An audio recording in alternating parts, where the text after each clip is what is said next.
Hello, everybody, and welcome to Phoenix for the OCRP iRacing series.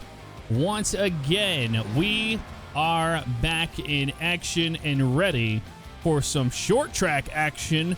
And I am joined by the one, the only Mr. Civ. Ryan, ready for some racing tonight? Oh, ready as always, Jeff. Oh, yes. And you got to drive this particular track on Monday, and you didn't have the best of time with it, did you?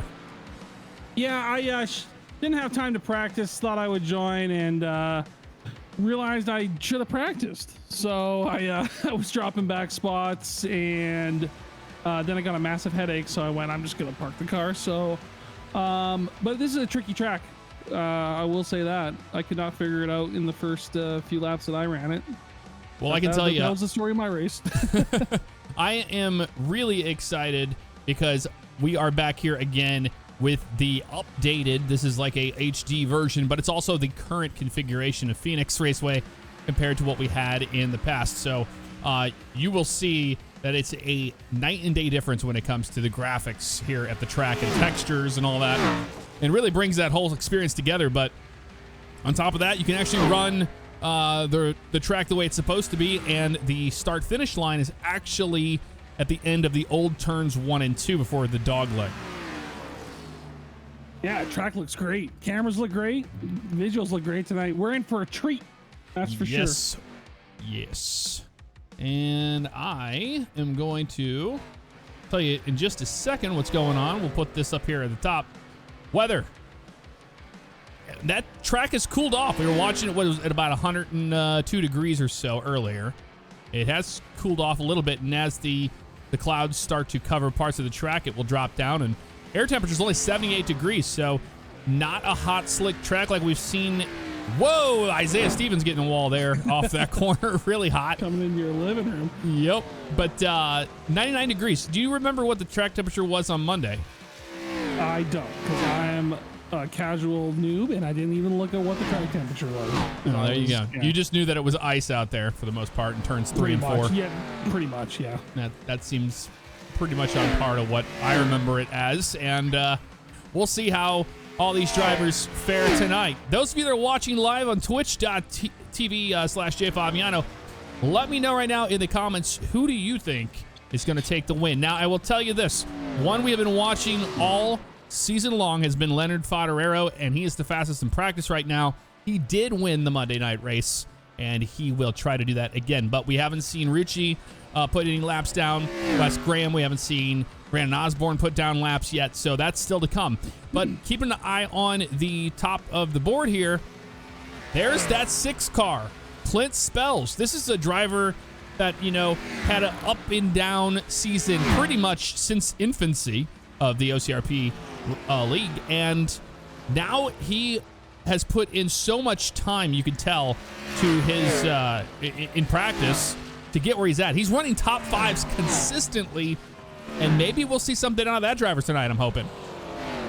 Yeah, Jeff, Chad, we were talking earlier, and I brought up the Spells brothers. I'm a fan of these drivers, man. They were running in the Monday League for a bit, and then out of nowhere, they just improved immensely. And I'm a big fan of the 6 and the 13 car of Jeff and Clint Spells. And kudos to both those guys for putting in the work and just really blowing us away. So keep it up, you guys. We love to see it.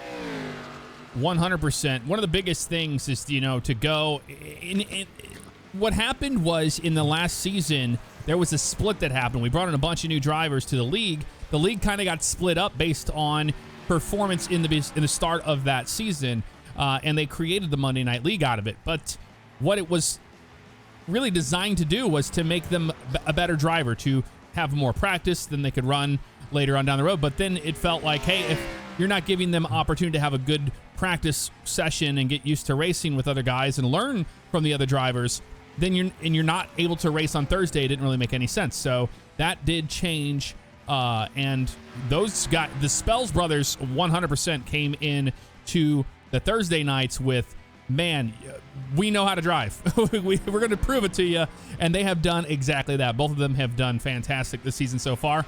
And keeping an eye on the points, well, It's going to be really hard to beat Matt Rucci, that is for certain. But the big changes since the last race at Darlington, if you weren't here for that one, it was a absolute technical nightmare for us, and it was just a weird race all around. But Dylan Macedo jumped up a place there, so Dylan Macedo is now second in points. Joel Brown in third. Fourth is Leonard Fodderell. We don't have to say who's in first because it's Matt Ritchie. Wes Graham is in fifth, and sixth to Nick Sargent. Brandon Osborne jumped up one more spot into P7. P8 was Ryan Steinhoff there. Ninth is tied currently between James Hilton and Jason Lance. So we're going to see some points battles starting to heat up here because we're getting closer, ever so closer to the middle of the season. And this is where drivers really have to start kind of turning up the heat if they want to win a championship. So it's hard to beat Matt Rucci right now. And personally, I think it would be cool if we had a bit of a chase format or a playoff format. We do not have that. We run this off of the overall points experience throughout the season. Every race is playoff race. Now, Jeff, I want to mix things up here. We got 20 minutes left here. Yeah. There's some drivers down there that are available for interview, and one of them is Jason Lance. I was thinking maybe we bring up Jason and talk to him about get some I'd love pre-race. To. Yeah, okay, I'm bringing him up. Hey, Jason, you there, buddy? Mr. Lance, this is Siv Ryan up in the booth. Got a copy, bud? Yeah, you got a copy. I don't think he's got a copy. I don't think he has a copy. He's probably he's AFK. parked on pit road right now. He's probably like in the bathroom right now. Yep. Okay, I'll bring up a different driver. Hang on. Not a problem. I'll bring up Charles Gray. All right, we'll get. Hey, Charles, you there? Hey, yeah, I am. What's up, buddy? Hey, we just wanted to get a little pre-race interview with you if you got a second. Yeah, sure thing, man. Now, Mr. Charles Gray in the beautiful 87 car, 87 car of the Carhartt High Vis Vest. What you know this track pretty well. What are some of the key things you're gonna have to do to place well tonight? Tire management is going to be huge. Turn one loves to eat up the tires. So managing your tires and staying out of the junk when it happens is going to be key, man. Right on. And how you're doing a couple laps right now? How does the car feel on the track? It feels good. Track's pretty hot. Jim keeps telling me it's like 120 something. So just trying to get a feel for what the track's going to do as the temperatures climb and just keep the car under control. She's pretty loose off of 2 and 4, so it's just a matter of keeping her under control when you get back on the throttle. Right on. Now, one last question for me, and I'll hand it over to Jeff. That dog leg. Tell us about that dog leg and what you think the strategy is for that. Like, are you think drivers going to go down there early, try and get an advantage, or are they going to try and stay off of it for tire management? I think early they're going to hit that dog leg, try and get as many positions as they can before the tires start to fall off. Because once the tires start to fall off, passing is going to be really difficult. So I think you'll see guys hit that dog leg early. Then once the tires start to fall off, they're going to start saving and not take that dog leg anymore.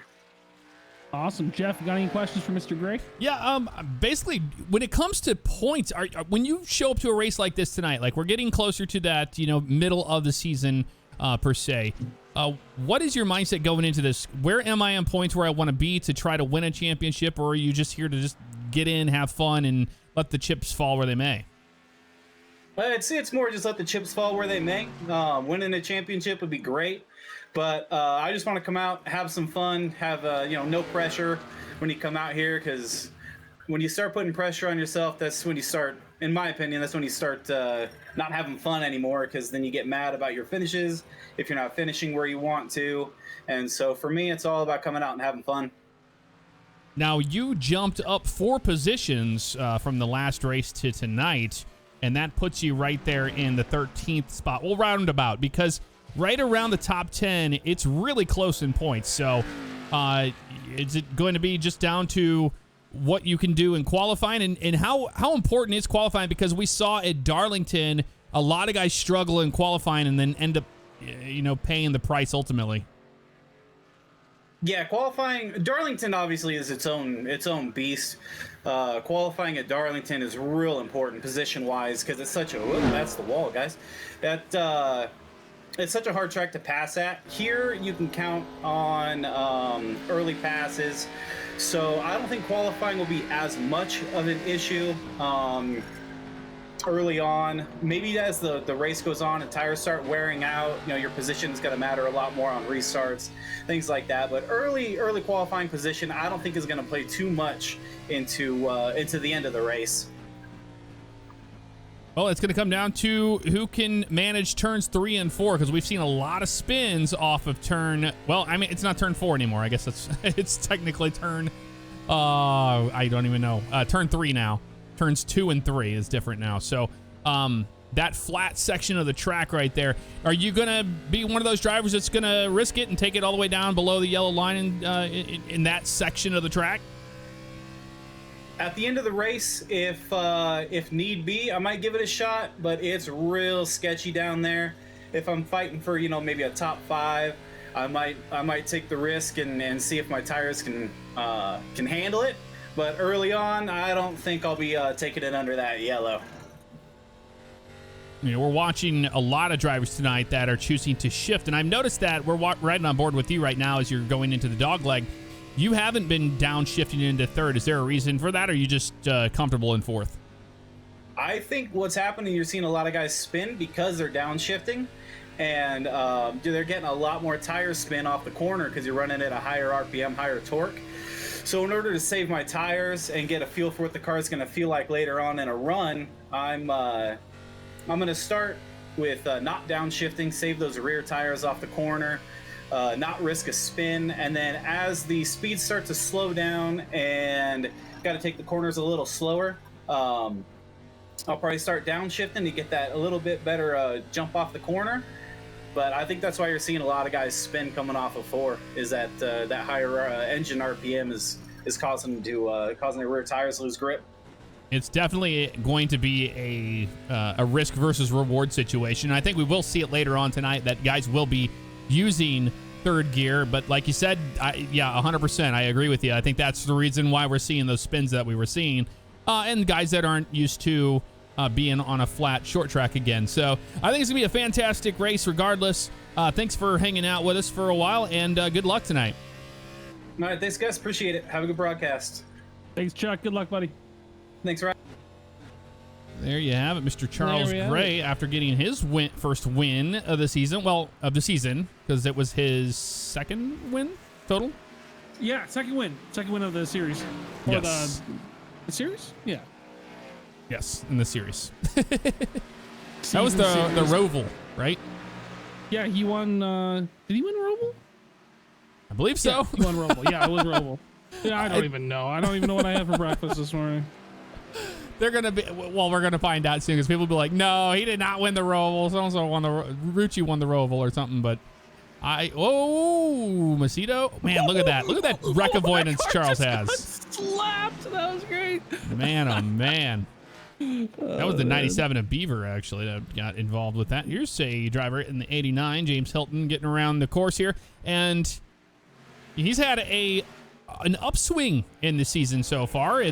He went from last season to having not the greatest season in the world, but we're seeing a lot of different names shaking up the pot this time around. And Graham is on the track as well, and he's got the 6th fastest speed of the day. Yeah, that's what I'm hoping for this race, Jeff. I hope we get to see some drivers we don't normally see in the top 5. I hope we get some random people just having a standout night tonight. That's what I'm hoping for. I am watching the 88 of Wes Graham getting around this track, and he is absolutely throwing this thing around. Let's see how he's attacking the track right now. Almost 160 miles an hour into turn number 2 there, and then there he goes rolling out of it, trying to get as much of a flat run off the corner as he possibly can.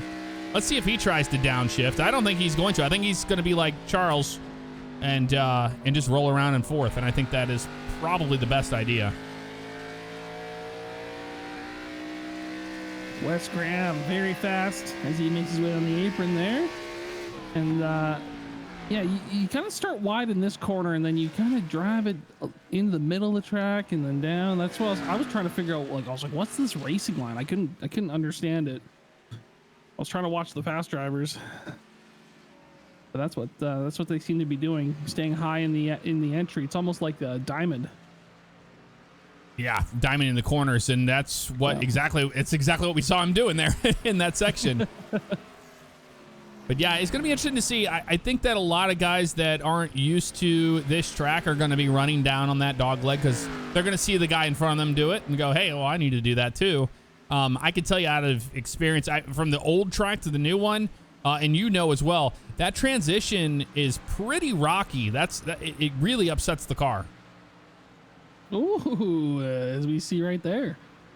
Yep, that was West there. A little squirrely. Yeah, I think he just got loose, and that's a real hard spot right there. If you see in that right before you get to the start-finish line, in that section of corners, it's so easy to get everything bound up there because of the shape of the track. Here's Nick Sargent, 5th fastest in practice right now, and he is driving the hell out of that thing as well. Drift. Hold on to it, buddy. Block her down. And he will tow back immediately. Here's Tony Wilson in new colors tonight. The Ito Brothers Incorporated. That is Strawberry Farmers.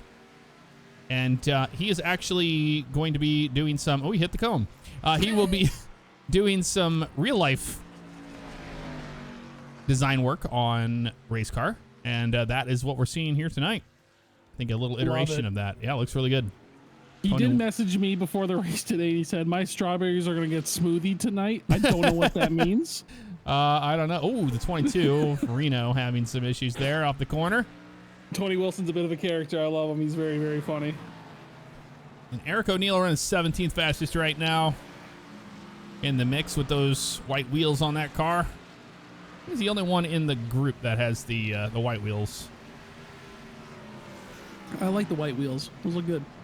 Certain paint schemes can pull them off. That's very true. One paint combo we know doesn't work is the Jeff Gordon scheme we saw of Ryan Steinhoff's 59. With the green wheels, yeah. Yeah, that was the worst I've seen in a while. Yeah. And yeah, we made sure we let him know about that one. Yeah, there he is right drilled there. him pretty hard. Yeah. I think he just forgot to change them, honestly. Oh, for sure. That's exactly what happened. Because it was just the DuPont Jeff Gordon scheme, and it had those wheels on it right there. But with this Ace Pull Repair Camaro here, it looks great. It works together. Me personally, I think that it would look meaner if it had black wheels, but that's just me. I like purple wheels. Get the purple wheels on there. I don't like colored wheels on a lot of cars. I think that when they're like just blackened like that, it just makes them look like a race car to me and mean. Just do reverse Jeff Gordon's scheme from last. Put like red wheels or something that clashes. Just put something gross on there. Oh, contact there. As Johnston and Isaiah Stevens getting together, and Isaiah Stevens got a little bit of damage on the nose there. And there's that 6 car. Every time I see Isaiah Stevens' car, I remember, oh yeah, those crunch bars are a thing. I always just forget those things exist. You kind of forget that they exist after you're 10. You're just like, Yeah. what are these? It's milk chocolate with Rice Krispies in it, basically. I can't remember the last time I actually bought a candy bar from anywhere. I'm not a chocolate dude. Are you a chocolate dude, or are you? I do like chocolate, but I'm not into sweets at all. I rarely ever get dessert after a meal, and yeah, once in a while I'll enjoy a chocolate cake or something like that, but I don't go out of my way to get it. If I had like a choice between like cake or like a bowl of chips, like hit me with them chips all day. I'm more into the yes. My recent favorite is I've always liked the baked Lays, but there's a new.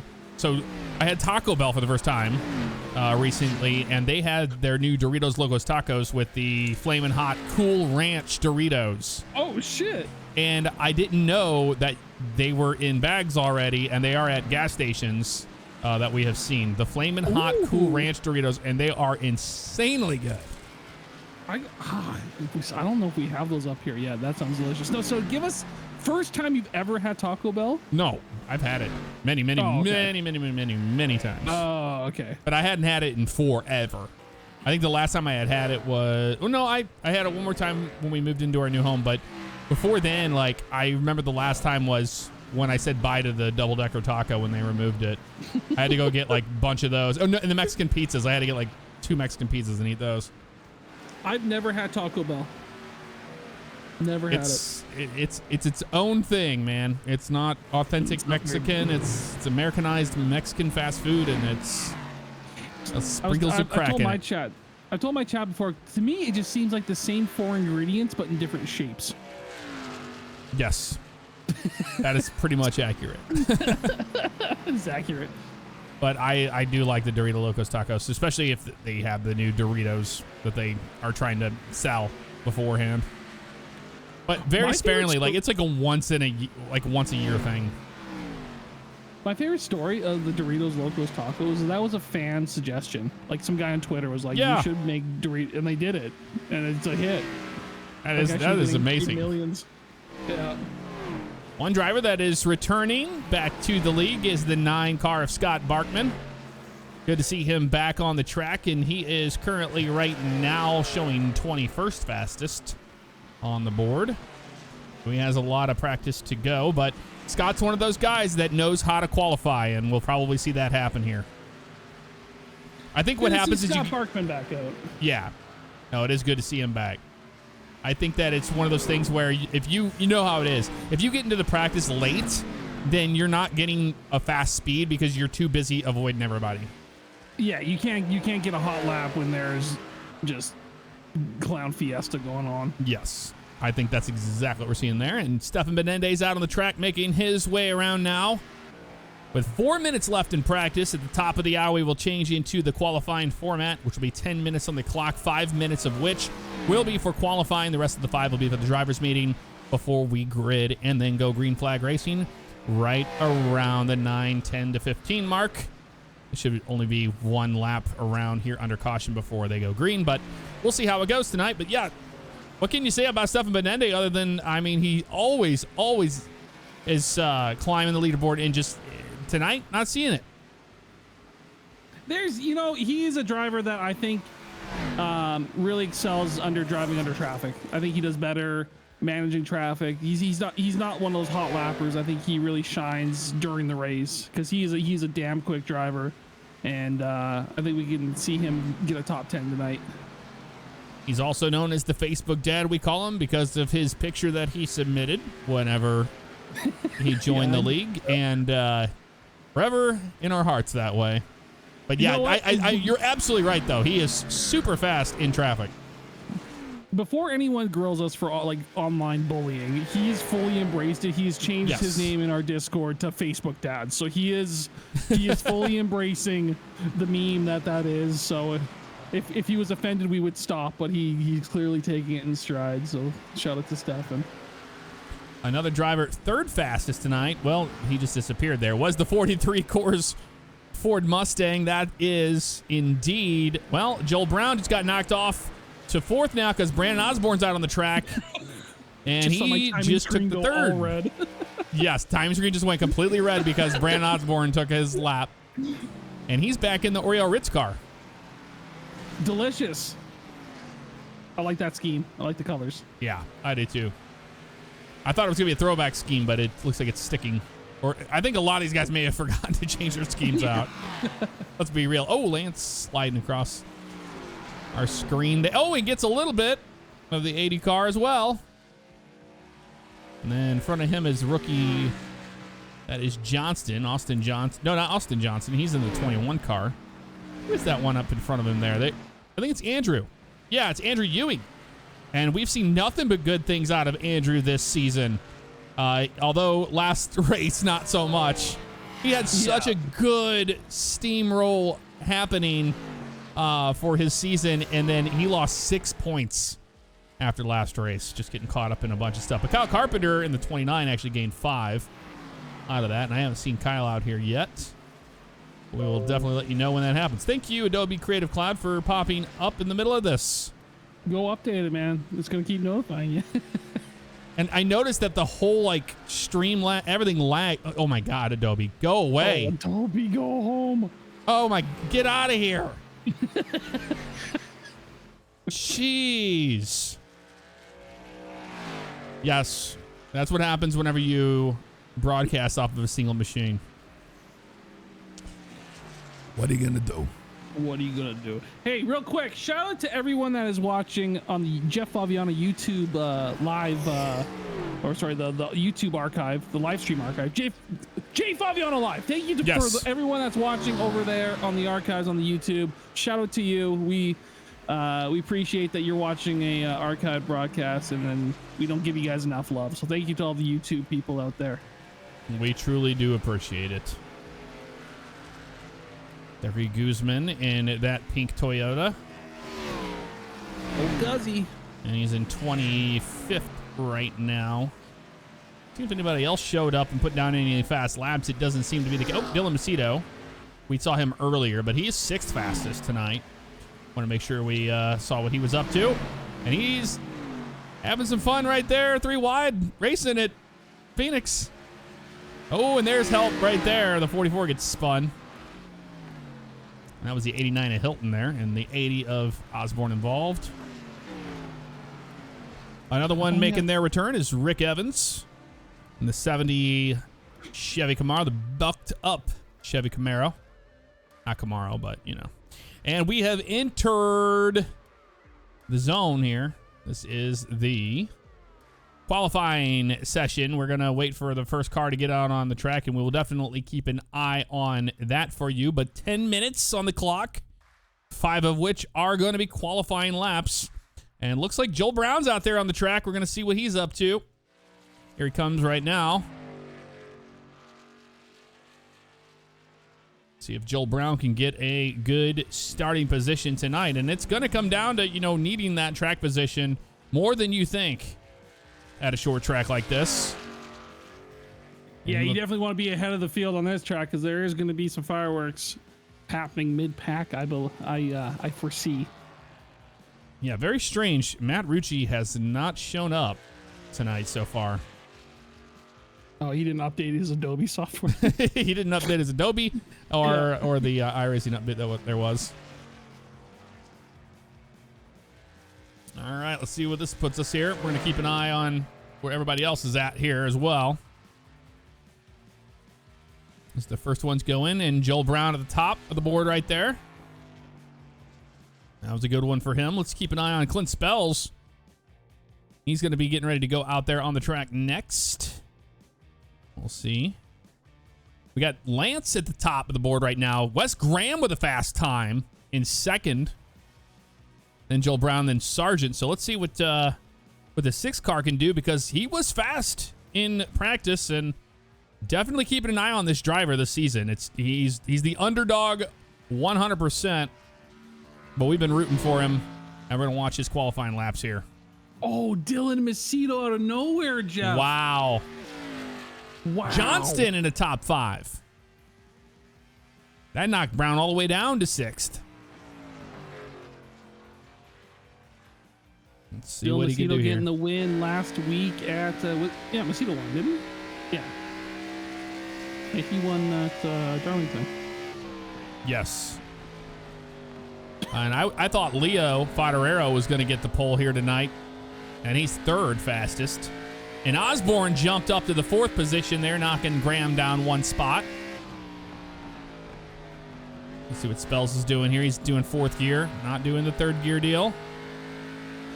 Ooh, Jeffrey Spells getting in the top 10. Wow, look at that. Yes, Jeff Spells in the 9th position. So let's see where this puts Clint right now. Clint's in 15th. He's hoping for a better lap this time by.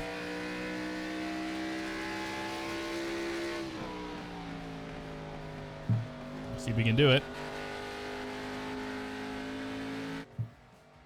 And that will put Clint, is it any faster, up to 5th. Let's go, Clint. Look at nice that. Lap. Clint Spells up to P5, knocking Graham off 1 position there. So he'll be starting now on the inside row.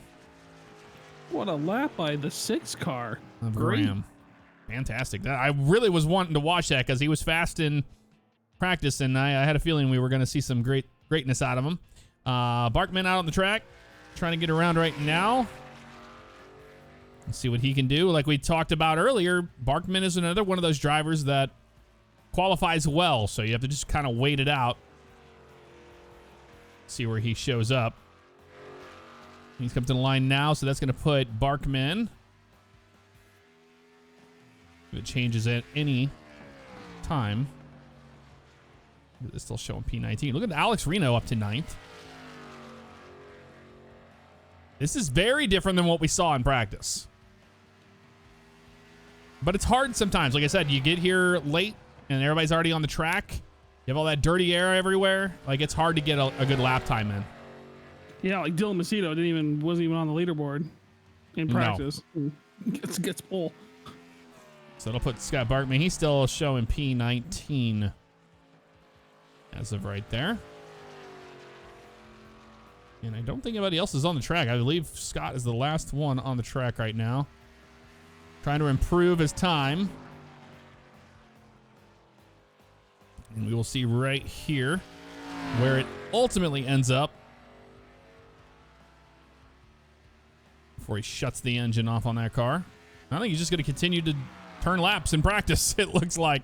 He's just going to be a P19 in the end of it all. So that's how they are going to shake up. Dylan Macedo on the pole tonight. Less than 5 minutes, we will have you guys gridded up and ready to go. Green flag racing here at Phoenix. We'll be back shortly.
All right, welcome back. We are in the desert tonight at the Phoenix Raceway for the Desert Shootout 150. Less than 3 minutes in the driver's meeting. We're going to be gridding up and getting ready to go here shortly. But quite an upset there. I was not expecting to see what we did in qualifying, and Dylan Macedo took the pole there. Regardless of wherever he was in practice, but that changed it up 100%. My name is Jeff Favignano. I'm joined by Mr. Civ Ryan, and we are calling shots here in the booth for you. And I'm ready to get this thing out. It looks like they are finished with their driver's meeting. They're going to be gridding. Yep, quick driver's meeting. Little excerpt there from Race Control. Bay Area Bugs is going to be the race control tonight. And he said, just slow down for cautions. I'm watching for people not getting on the brakes and trying to Days of Thunder it through. So he's going to be paying close attention to people not slowing down, which is good. Fantastic to hear. And they are gridding up, and we're going to get your starting grid going here. And starting tonight on the pole, Dylan Macedo in the 25 car, and on the outside of him is Jason Lance. Are we going to go back and forth? Yep. All right. 67, Leonard Fonteraro, and 80 of Brandon Osborne in row 2. Yeah, we're not in a hurry or anything. We have plenty of time here. Oh, okay. Row 3, Clint Spells after that fantastic run there, and he will be starting the inside row of Wes Graham. Row 4, we got the rookie Austin Johnson in the 21 car, followed by the flow that keeps on giving, Joel Brown in the 43. Row 5 is Alex Reno with a fantastic run there. And Charles Gray, we talked to earlier in the race tonight and gave a little bit of an insight of what we can expect starting the outside of row 5. Great finish for Reno there. Row 6, we got Jeffrey Spells, the other Spells brother, and Ryan Steinhoff in the 59. Row 7 is Ben Tuttle in that 16 car and Nick Sargent on the outside. Row 8, we got Eric O'Neill, and beside him, we got Tony Wilson of WMD Design. Row number 9, James Hilton in that 89 car, and Isaiah Stevens in the 44 Nestle Crunch car. The Crunch car. Row 10, we got Scott Barkman in the 9 car, and beside him, Rick Evans. Row number 11 tonight is Connor Skinner, another rookie, and Robert Webb in the 91 Duracell machine. Row and 12, that's it. We did it. Stiggs. Yay. We did it.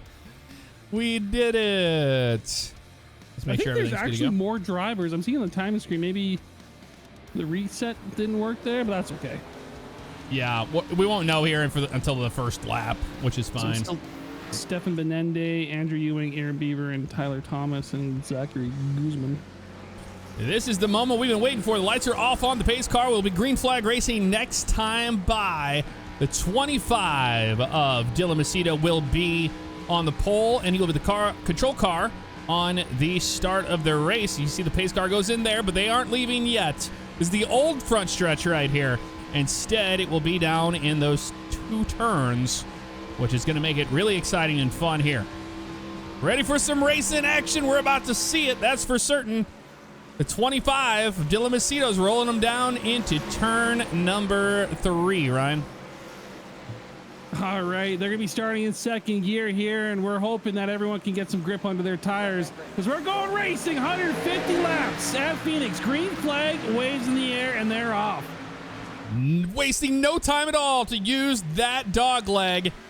And the 67 of Leonard Fodorero, who won on Monday, put it all the way down there, and now you have the 86 of Lance on the outside putting pressure on him. And the caution flies. That's Sargent? Nope. Somebody else, Tyler Thomas, the 8 car involved. Thomas. There you go. We didn't even get the scoring screen up in time before we were back, or before we were under caution, so we apologize for that. Going to see what happened here, and it looks like it might have involved Guzman. Yep.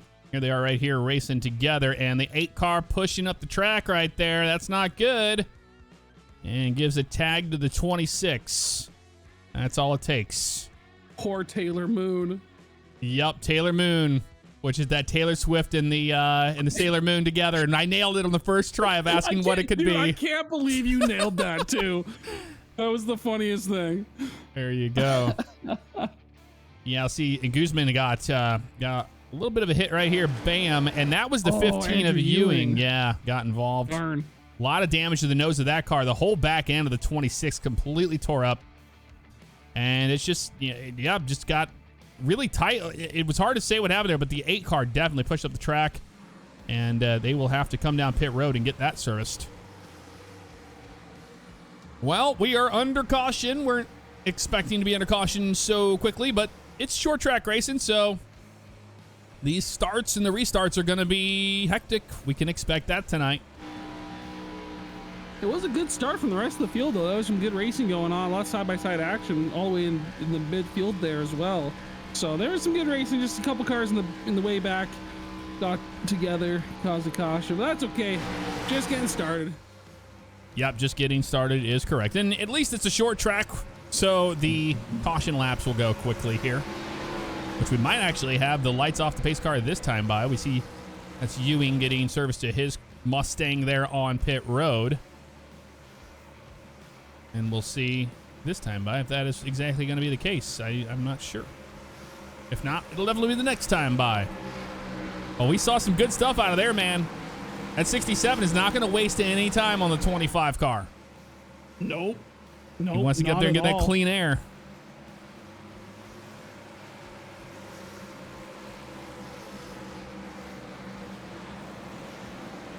And they will stack up. Lights are off on the pace car, so we will be green flag racing next time by. With Dylan Macedo still the control car.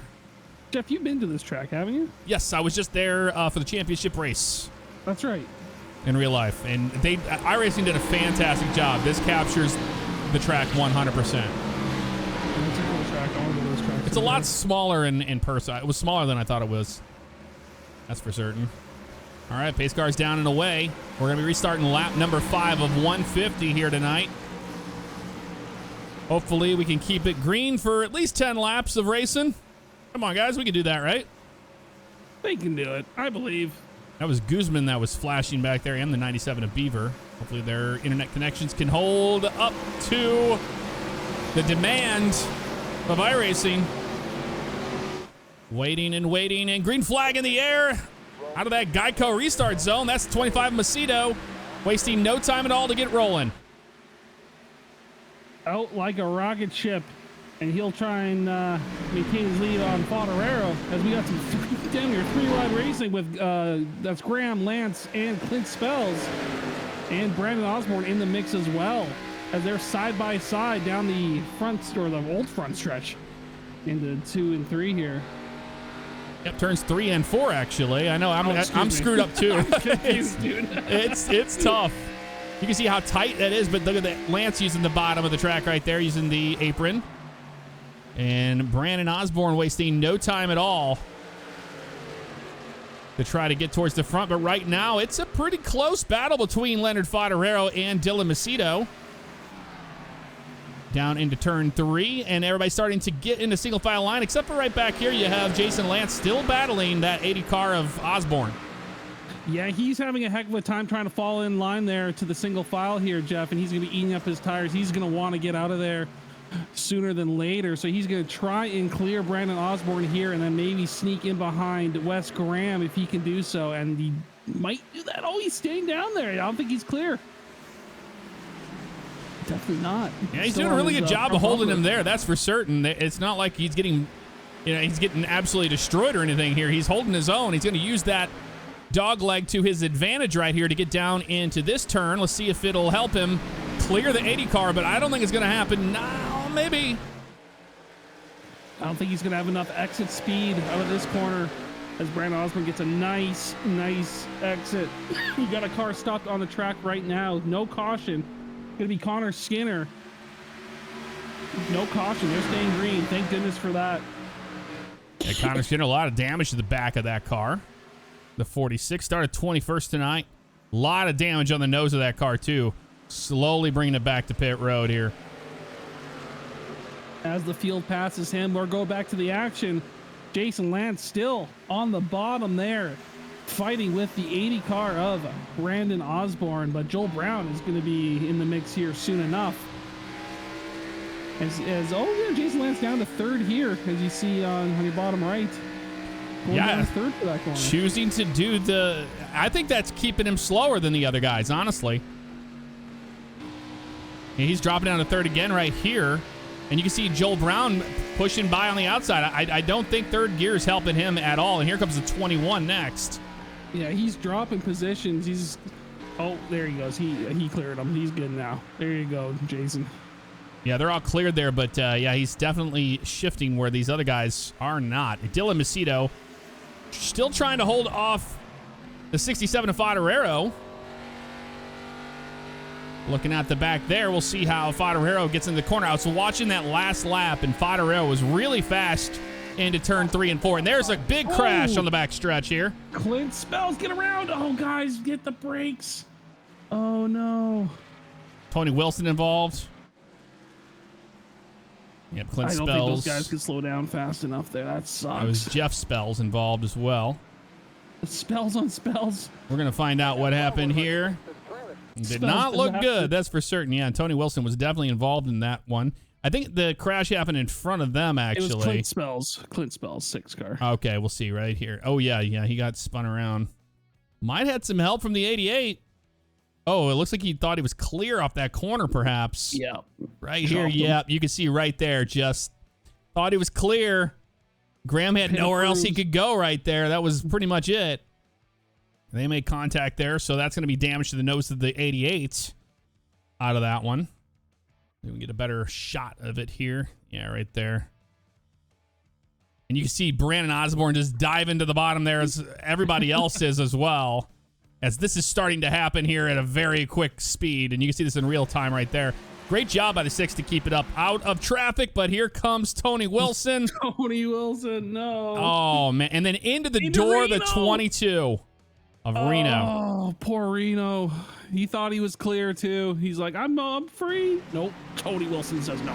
And then Tony got another hit there from 13 after that. So 22's on pit road now. Well, some action. We got some green flag racing in there for a little while at least. Yeah, that was good. Dylan Macedo showing his muscles tonight. We'll see if anybody can challenge that position, but I would right before that crash happened, I was saying Favignano was looking really good in turn 3 and 4 on the 25, and I think he's doing that thing where he's keeping that pressure on the back of the 25, so he'll overuse his stuff. Yeah, he's going to make that 25 mirror drive, and he's going to try and stay right with them, get into his head a bit. But yeah, Favignano very fast, and he's not going anywhere. Oh, hello, Mr. Papa Fab. I see you in chat. Your dad's in chat. Oh, yes. Yeah, he still hasn't been able to drive due to wheel issues. We'll hopefully get that taken care of soon enough. Soon enough. Well, looks like the sun is starting to go down a little bit here, so that is putting shade in turns 3 and 4, so that'll change the temperature there. But looking at the weather, it has dropped down to 91 degrees. Now, it was 102 in practice, down to 91, so air temperature 77 degrees. That is cooling off everything here, and that's adding more grip into the track. Yeah, the drivers are going to like to see that, and they're going to hope it cools off some more. Get some more shade. Get some grip in this track. And the light should be up in the pace car this time by, and will be 2x2. Stacking them back up for more racing action here. And that's exactly what's going to happen here. I am ready for it.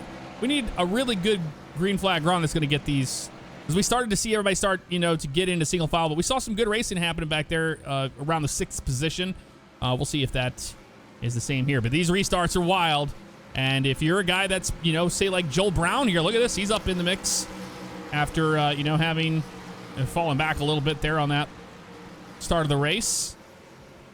Using the dog leg is helping quite a bit. The 59 up in the mix as well. And look at that, Charles Gray up to 8th. Nick Sargent up there as well. We're about to find out who's going to be able to do it here in the next few laps, as we'll be restarting lap number 16. It's a long, man, this right here, whenever you're behind the wheel here, you're just like, oh, come on. It's that anticipation of the restart here. It takes so long at this track. And here's the Geico restart zone, and Macedo's on his way. Green flag in the air. Gotta love a restart on a corner. That's awesome. Good start there from Macedo, as Brandon Osborne trying to make some work on Favignano. And he's got a great start there in the 80 car, and he's going to try and clear him. But we got Wes Graham behind them, and Joel Brown followed closely by, I believe that's Austin Johnson. It is Austin Johnson, the rookie. Wes Graham had to whoa up big time there. He had a hard in the brakes to not run over the 67 or the 80. That got really dicey for him there. Wes Graham trying to work on that 80 car of Brandon Osborne as we ride on board with him. Love this camera, love this shot. Look at that lens flare. JJ Oh, he got in the wall. Graham got in the wall right there off the corner there, a little tight. And Graham dropping down to 3rd gear right there. So, seeing a lot of different drivers choosing to do that. Macedo still running that dog leg. I think the 88 car didn't take too much damage there, but tapping the wall, I think he's okay. It doesn't look like he's slowing down any. Looks like everybody's pretty much a single file lane right here for now, and Charles Gray jumping out of line here. And there is a battle right between him and the 48. The 48 is going to give that position up. And now he'll be the bottom of Stefan Benende in the 73. Man, it's so violent, like that jumping down on the dog leg to the apron. You see how unsettled the car gets there. As the race goes on, you're going to have to be careful heading down there. Make sure you don't get that car too upset. And Nick Sargent looking to the outside of Charles Gray right here, trying to take advantage of Charles Gray trying to pass Benende here. And then that's Ben Tuttle behind those drivers in the 12th position. Trying to get up there and kind of disrupt it a little bit, but it doesn't seem like that's going to happen. While we have a green flag run happening here, everybody's starting to figure everything out. we are going to go ahead and go to the static cams, and we are going to get loud here at Phoenix. Let's get loud.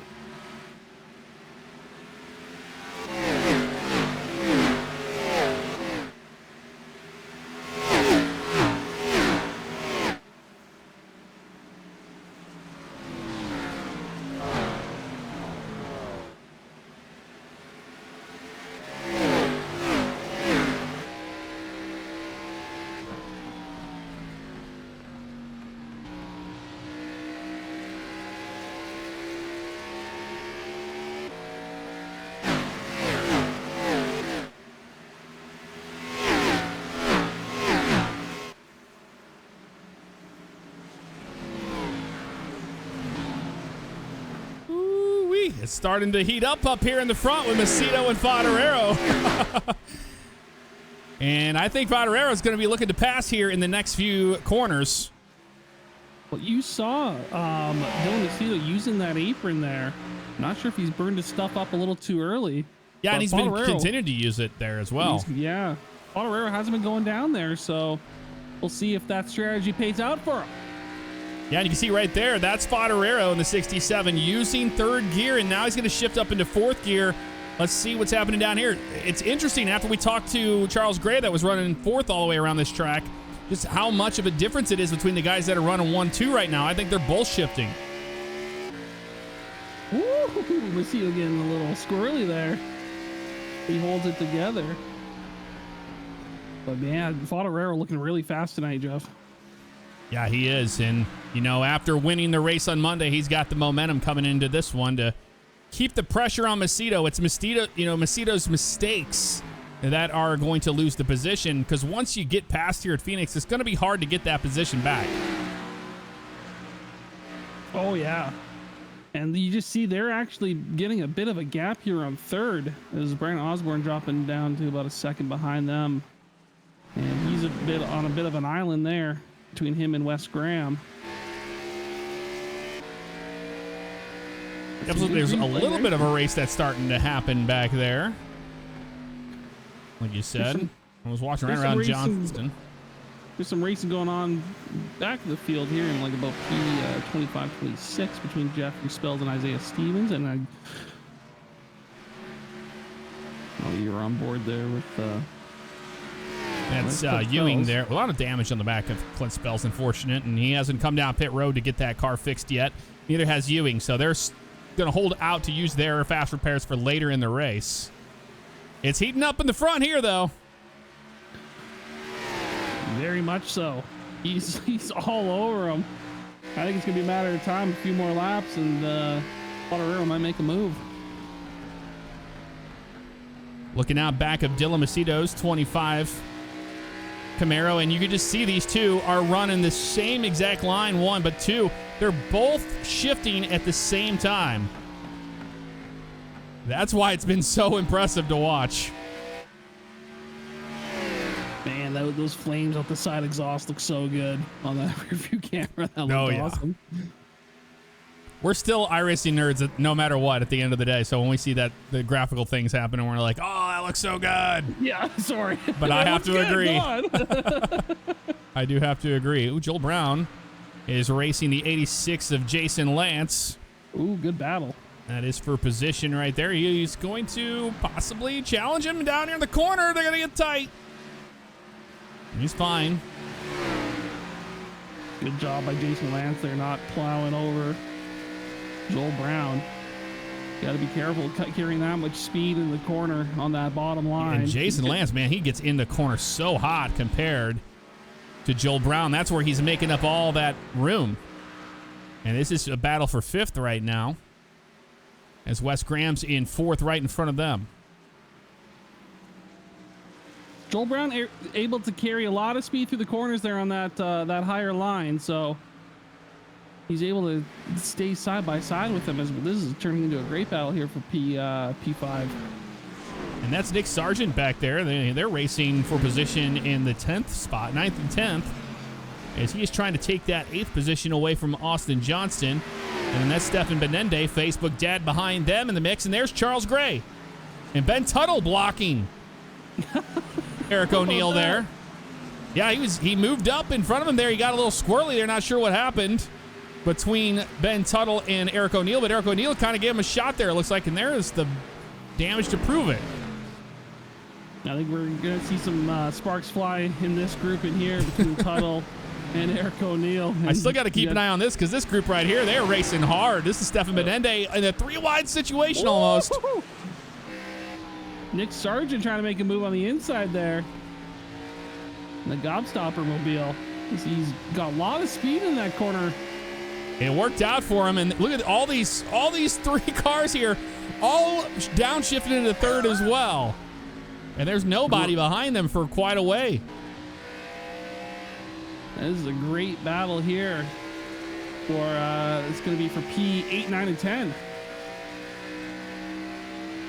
So we're on board with Benende. And Benende's doing a great job of being patient here in traffic, waiting for those opportunities to pass so he doesn't put himself in a position where he's going to tear his race car up. And that's something that we've seen out of the 73. He's a driver that is fast in traffic, and what we mean by that is once the race gets going, because of his racecraft, his decisions whenever they're on a green racetrack, it's fantastic to watch. That's some tight racing between him and Johnston right there. He's not going to give Johnston any room, and he's going to take that position. Fantastic pass there by Facebook Dad. Or do we call him Metaverse Dad now? Like, what he's part of the meta now. Great. I was watching back here. Eric O'Neill is fighting for his life right now, and that was Jeffrey Spells and Aaron Beaver on the inside. Remember, we saw O'Neill and Tuttle have a little bit of a tussle back there on the back stretch. And Spells in the 97. Oh, he's going to jump back to the top, and Spells gets in the wall a little bit there. Oh, unlucky for Spells. Got a little loose there as Eric O'Neill is battling Ben Tuttle for P12. But Ben Tuttle able to get away. But now Aaron Beaver in the mix. Yeah, Aaron Beaver moving forward there. That's for the 13th position. And then back there, we could see some damaged race cars racing each other. That's the 22 of Alex Reno and the 44 of Isaiah Stevens there. Isaiah Stevens has damage on his race car, and so does the 89 of James Hilton. A lot of damaged race cars back there. Dylan Macedo not able to walk away yet, but hey, guess what? If you look here on the blimp camera, we can see that one car that is starting to pop up, and that is going to be a car that is fighting for the lead lap position, and that is Zachary Guzman, I believe, that they are catching. So that's going to change things up, and this is where the 67 wants to set up to 25 to make these passes. Yeah, great battles all over the track, man. We're seeing some awesome racing going on, all like everywhere, and yeah, you got a lap traffic here as he's going to try and stay on that lead lap, like you said, Jeff. But hopefully he gets out of their way because these guys are fast, and he does so. Yeah, Guzman goes to the top to give the bottom to those guys, which works out, and no one had any disadvantages there by any means. But yeah, it's all getting shooken up back here by Robert Webb and the 13 of Spells. But behind them, I'm just seeing my timing screen going crazy here as there's a lot of action happening. We're watching Ben Tuttle and Aaron Beaver. Aaron Beaver is on the move right now. We saw him jumping position to 13th, and he's already found the back bumper of the 16 of Tuttle. Leonard Fotorero, is he in the pits? No, he is. He had a connection issue there. He dropped out. He's back. I saw him dropping in the timing screen. Sorry, Jeff. Yes. No, you're fine. And we're finishing lap number 39 here, so it'll be lap 40. And we could show you how the field is spread out here. So these are the leaders here. Dylan Macedo and the 67 of Fotorero. And then Brandon Osborne's all the way back here, not too far back. He's about 3 seconds back from the leaders. And then to Wes Graham, which is now at the line. There, and then there is Jason Lance behind them, running P5. Then it's Steinhoff running in P6 right there. We'll go through the field later on in the race, but just giving you an idea of where everybody else is around the top 10 position. But I don't want to keep my eyes off of what's happening here because this is one heck of a race for the lead. Dude, is your timing screen going nuts? Yeah, I have. There's like connection issues with each individual driver. I can't even keep up with it. Yeah, it's bad. It's real bad. The iRacing servers are having a time right now. Yeah, we don't know why Matt Rucci did not show up to this race tonight. Hard to say. It could be anything. You know, this is sim racing. Anything can happen. But I'll tell you what, Dylan Macedo's liking to see this because it's been so many heartbreaks for that driver. He's had a lot of races stolen from him. He's got momentum after the last couple of races there. He's looking to ride that momentum to a victory here tonight. And he's looking fast. He's holding off Favignano. Favignano jumping down to about 100 miles an hour in that section. Let's see how fast they are getting down into turn number 2 here. Or sorry, turn 1 and 2. So carrying a lot of speed there, but it looks like the 25 has better exit speed than the 67.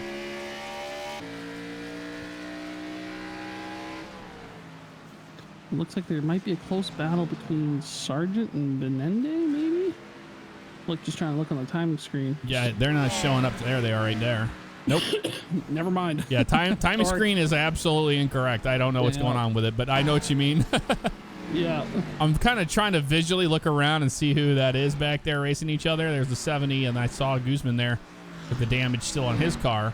As Tony Wilson, real slow here on the bottom. Started 16th. Not sure what's going on with him. Looks like there's some action brewing back in about P12, P13. Back in that same group we were following before. Oh, yeah. Yeah, Scott Barkman there. Trying to hold on to that car because now we're about 45 laps into this race. So, you know, that's 45 laps on these tires. And they're starting to show now, especially in the flatter sections of the track. Here we have the embankment that helps them quite a bit. And, ooh, it got real close between Barkman and Tuttle. Good job by Barkman to save that. He got a little slideways. Oh, man, the 16 slideways. Yep, getting slideways all over there. God, I got to ask you for a... Woo! Tyler Thomas sideways off that corner as well. Able to hang on to it, but that was one heck of a save coming out of there. And back up front, here we go. 3-wide position, or 3-wide racing for that position. That is for 13th and 14th. Jeffrey Spells taking that position away from Ben Tuttle to 14th. And Robert Webb on the outside of Alex Reno. They're battling. Here comes Joel Brown with him. Yeah, Joel Brown all the way down in P24. I don't know what happened to him. He was up there in the top 10. I'm watching the 16, and it is getting scary every lap, even more so. I don't want to keep my eyes off here because if we're going to see a caution, it's going to be coming out of this group right here anytime soon. Yep. They are racing really hard, and they're on like no tires, it feels like. Or it looks like to me. It just takes one car to get into the wall and bounce back in. And look at this. Look, Joel Brown making a move on Isaiah Stevens. If you're Joel Brown, that's what you want to do. You want to get out of a situation like that and go, you know what? Bye, guys. Let me get out of here because I do not want to be behind that battle. No. Not at all. And he is not for position. Because, as we see right now... He's a lot down. I believe so. My scoring screen is all screwed tonight. I don't know what's going on with it. It's freaking out, man. Yeah, it makes no sense to me. But if you're wondering what's going on up here, data. Yeah, there's now a second difference between Macedo and Favignano, and that's because of lap traffic. They've been dancing between it quite a few times here, and we're at lap 50, maybe 51 next time by here. So what are we thinking is going to be on the cards for pitting? We might need to talk to Mr. Brandon Buggs about that. Yeah, we can pull Mr. Brandon Buggs down here. See if he's got time to chat. Let's pull him down. Okay, sorry to take you away from race control duties. Are you there, Buggs? Oh, yep, I got a copy. Oh, you got a copy. Jeff, go ahead. Well, you don't have a radio or anything, but yeah, I mean, You have a really nice microphone sound. Oh, okay, I got a copy. There we go. Yeah. No, you don't need to use that. But the pitting situation here is starting to heat up now. 51 laps on most of these guys on their tires. When do you think you're going to start seeing these leaders hit pit road? I think they're probably going to start pitting around their time, around when their tires start wearing out. So what do you think that'll be? I have no clue. You have no clue. I think what's really going to bring them into the pits is when they're getting real low on fuel. Okay. Yeah. So you think that it's going to be more of a fuel game than anything else for these guys? I think so. I think a lot of these guys in the front are probably going to try to ride these tires out as long as possible because I believe they only have 3 sets. So if I know some of the top guys, I know what they like to do is they like to ride the first set as long as possible. Probably next caution, if there is going to be one, it's going to bring a lot of people down. I think we're about to see a caution here soon. There's been some big groups in the back here that are we're still green. I mean, Macedo's got to be like super upset right now. He is trying to keep the 67 off of him, and these guys are just not getting out of his way at all. Yeah, we are officially started to hit back markers with the leaders, so this is definitely going to bring out a caution sometime soon. I think that's going to bring a lot of people down pit road, but I think the end game strategy for a lot of these guys is going to have that last set of tires when things really get bad at the very end of the race to get that last like 20 laps on that fresh set. I think they're going to try to save them. All right. Well, thank you for the insider information there, Bugs. Expert analyst. Expert analysis. Yeah, of course, anytime. My biggest concern is the weather. Because, yes. When you get all these cars going around in circles, it causes a disturbance in the atmosphere. Oh, the vortex theory, yes. That's how you get tornadoes. Yep. That's how get them dust devils out here in Phoenix. Yeah, you might get a tornado out here in the middle of this race with all these cars going in circles. That makes sense to me. I don't know about you, Ron. That makes sense to me. I can't dispute it. I can't dispute that. That sounds like fact to me. That's fact. I'm going to go back and check the weather, and I'll keep you guys updated on those tornadoes. Yeah, magnets, how do they work? You got it. So there you go. They'll pit for tires when they need tires. I mean, that's what the 67 has his hands full right now. He's in dirty air right now between the 15 and the 8. And this is creating a little bit of a problem for him is now he's starting to lose that gap even more to the 25 of Macedo. As Macedo finally got around that group of cars there that just were not giving him any room to race at all. And we're seeing Favignano dealing with it. I don't think Favignano's going to put up with it as much as the 25 did. No, this is a scary situation for these cars because all these drivers are still racing and they have no obligation to get out of the way. It's more of a courteous thing than anything, but so this is going to get hairy real quick. Now, to give my own expert analysis, Jeff, I think that the driver that's going to win tonight is the driver that crosses the line first. And I think you're right. I think I might be right on that one. They might win if the white flag comes out, but definitely when the checker comes out. Yeah, I think that's I put money on that one. Oh, man, the 8 is so squirrely right now. It's scary.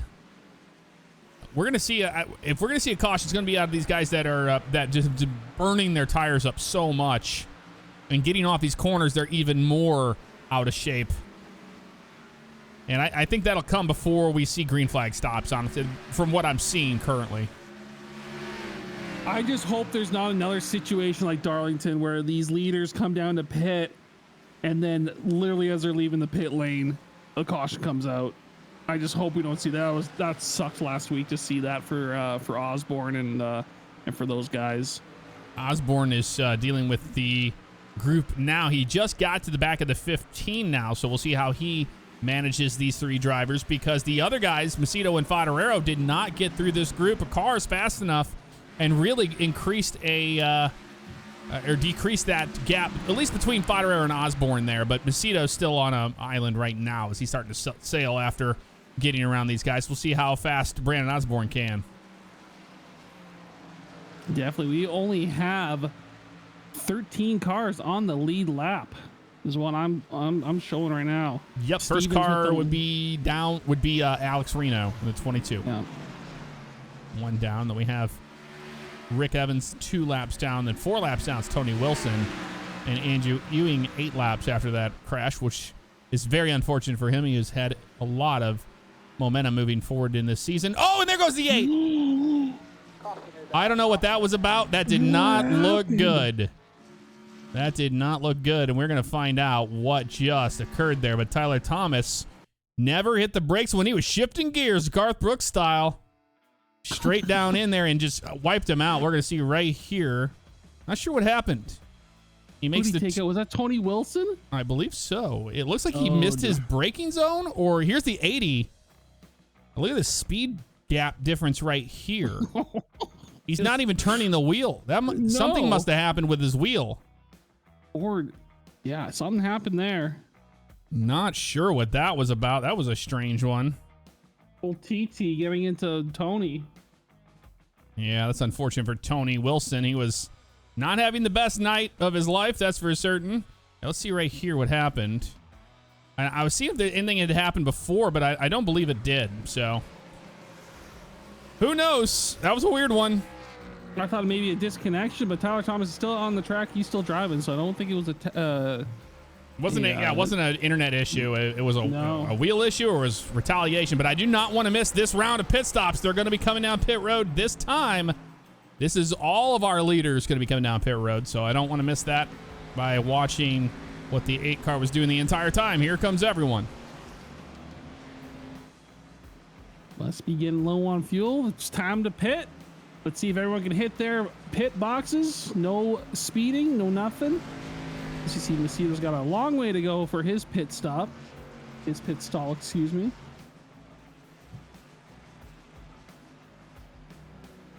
Yep, we're about to see who gets off pit road first here. There's Macedo in his stall now. I'm not sure if Fodorero didn't come down pit road. We don't see him in his box. So he's out on the track currently. Yeah, he stayed out. Not sure what that was about.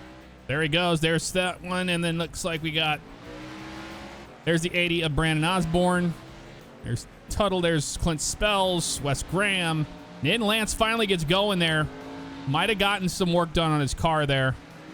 Hard to say. The 8 cars down on pit road as well. No, Fodorero definitely saw new tires. Okay, not sure what happened there. He's P13. Maybe he came down right before that happened. I think so, because he's showing 2 laps on his tires already. Okay, well, there you go. The 67 had come down pit road early, so we were right at the level of where they needed to do that. But the 15 is going to be... This might have worked out for the 67 because the 15 is going to be a wave around. We're going to find out here. The scoring will get updated as they cross the line right now, and we'll find out who's actually leading the race, if the 67 is. But it's scoring the 67 and 13th as a wave around car, so we'll see. Dylan Macedo still showing the lead. And the 73 as well. Yeah, I don't know what happened there. It was hard to say. So he pit right before caution, and the caution came out. So that's what I was talking about. He basically got Darlington there. Yep, exactly what we saw happen to the 80 car last week. What is happening here? There's 67. Not... This is a mess of cars right here. They're trying to figure out where they need to be because they're going to be green flag racing this time by. Just to give a little update, there was a bit of confusion with the pits. Apparently some people had their pit lanes open before others, so that caused some confusion. I'm guessing Fodorero came down on the initial caution lap. I can't confirm that though. I didn't see him. I actually don't see him up in the front now either, so I'm honestly not sure what happened with him. But we're back green flag. They will not make it on fuel. They're gonna need to get another stop. They can do about 80 laps on a full tank, so they're gonna get outrun. If we stay green, which I don't think we're going to, it's going to be one more fuel stop right at the end of the race. So a lot of these guys aren't concerned about tires; they are concerned about fuel. Cars heard it first. Thanks, Bugs. Yep. You heard it first there. So, yeah, that's what happened with Fodorero, which is very, very strange. Man, it's getting tight right here between this group of drivers. But Dylan Macedo and Brandon Osborne out front. And Macedo had a really good start there. It looked kind of like he jumped it a little bit, but I think it was. You can't jump it in iRacing. That's not a thing.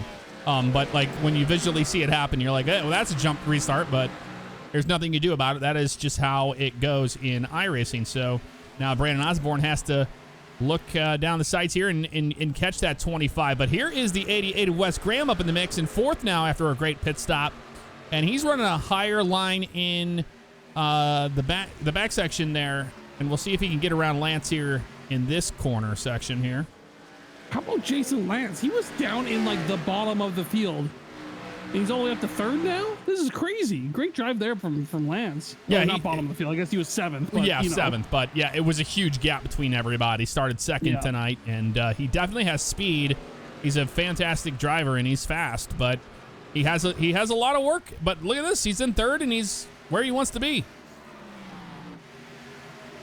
Good battle here from Sargent and Beaver. Charles Gray in the mix as well, as they're going to try and pass the 97 on the inside here as we ride on board with Charles Gray, who we were talking with earlier about that strategy, what he needs to do to place well in this race. And he makes a nice pass here on Beaver. Looks like he is clear of that 97, and he'll be able to get back to his preferred line.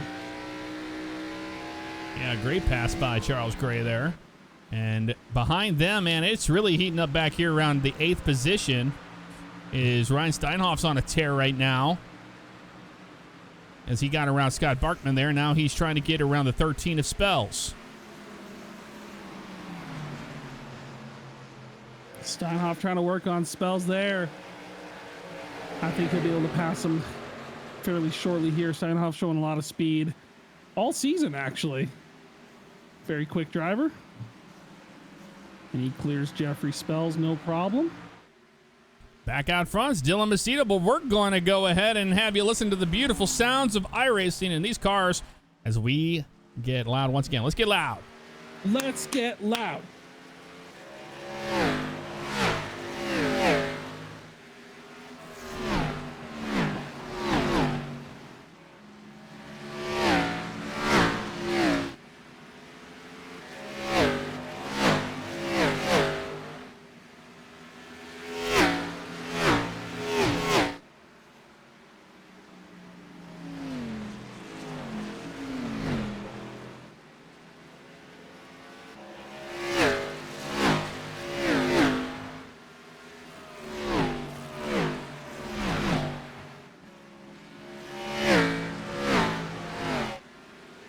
That's a pretty good gap right between the top 3-4 drivers there. It's starting to close in a little bit there. I'm watching the 88 of Wes Graham. He was pretty fast there with the last lap there was a 28.264 compared to the 28.252 of Dylan Macedo. So Wes Graham has a lot of speed. Jeff, I'm paying close attention to Leonard Fodorero. He's up to 10th place now, and he is on the move. He is definitely not wanting to take any time here to get back into position. He was all the way down to 18th, now up to 10th place. So he's going to be trying to make quick work here on, I believe that's James Hilton. I don't think is he lap car? Yeah, he's not for position, no. This is not for position. His next one will be Jeffrey Spells in the 13. As unfortunately, Clint is in 15th right now and having to deal with that. And the caution comes out. Was a 22 involved? I'm seeing Zachary Guzman, maybe? Yeah, and he spins it again. A Taylor Moon car. We're going to back up and see what just happened here. I think it was the 26 and the 22 was involved. I think it happened in front of him, actually. Whoa. Scott Barkman Reno. into Reno there. Let's see what happened with Scott Barkman. During that Let's Get Loud, Scott Barkman hit the wall a few times. He's having issues with that car. And yeah, looks right like here. He hit it again. Yeah, you can see the 9 getting into the wall right there. And he just never got out of the wall. He bounces off of it, hits it again. And then he's sideways and wow. Poor Reno. Wrong place at the wrong time for the 22. Oh, Reno. Oh, man. Wow. That is the story for Reno the last few races, man. He's just trying to get out of people Reckon's way, and he just gets taken out.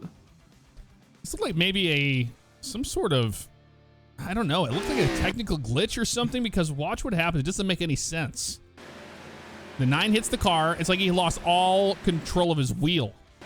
And then see right there, he's completely straight on the wheel, never turning right at all.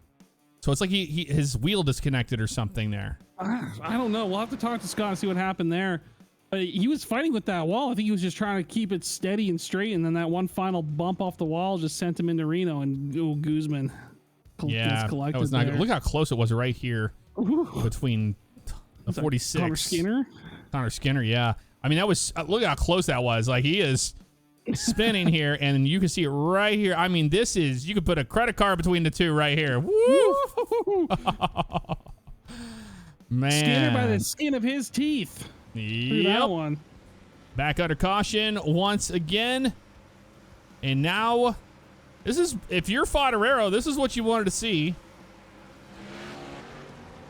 And we have some guys electing to come down pit road. This is the 21 there of Austin Johnston on pit road, and the 15 of Ewing and Robert Webb as well. They're all coming down pit road. We'll update for you, Jeff. We have a couple parked cars. Looks like Tony Wilson has parked his car for the night. He had 6 minutes of repairs. And Tyler Thomas, I don't see on the track as well. I believe he has parked the car. Okay. And Scott Barkman, he's not on the track either. I don't know what's going on there. You might be right. Maybe it was technical issues and he's having issues with his wheel. I mean, that's what it looked like. You saw the wheel, like, you know, even if you hit the wall like that, it's not going to go back and smack it again in the same spot. But when he came down the track, it was like that iRacing, like, hit the wall, ping pong to the left, and you never saw him turn his tires left or right at the wheel. Yeah, something happened there. Yep. This is sim racing, and they have to deal with those things. You know, you have to deal with like a cat chewing on a wire or something getting unplugged or something stupid like that can really ruin a race for yourself, but also another driver. It's part of it, and every one of these guys that are out here doing this know about it. Just another wrench in the plan for a lot of drivers is technical issues, and yeah, we had our a few tonight. Well, the top 10 is pretty much kind of in the same. Not sure what happened to Osborne there, but he dropped back quite a few spots. And Graham was the fastest car in that last run. We'll see if he has anything for him here as we have the lights off on the pace car. Now we'll be restarting lap 81.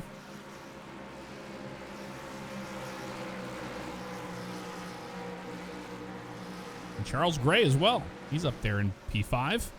Steinhoff and Nick Sargent in 4th right now.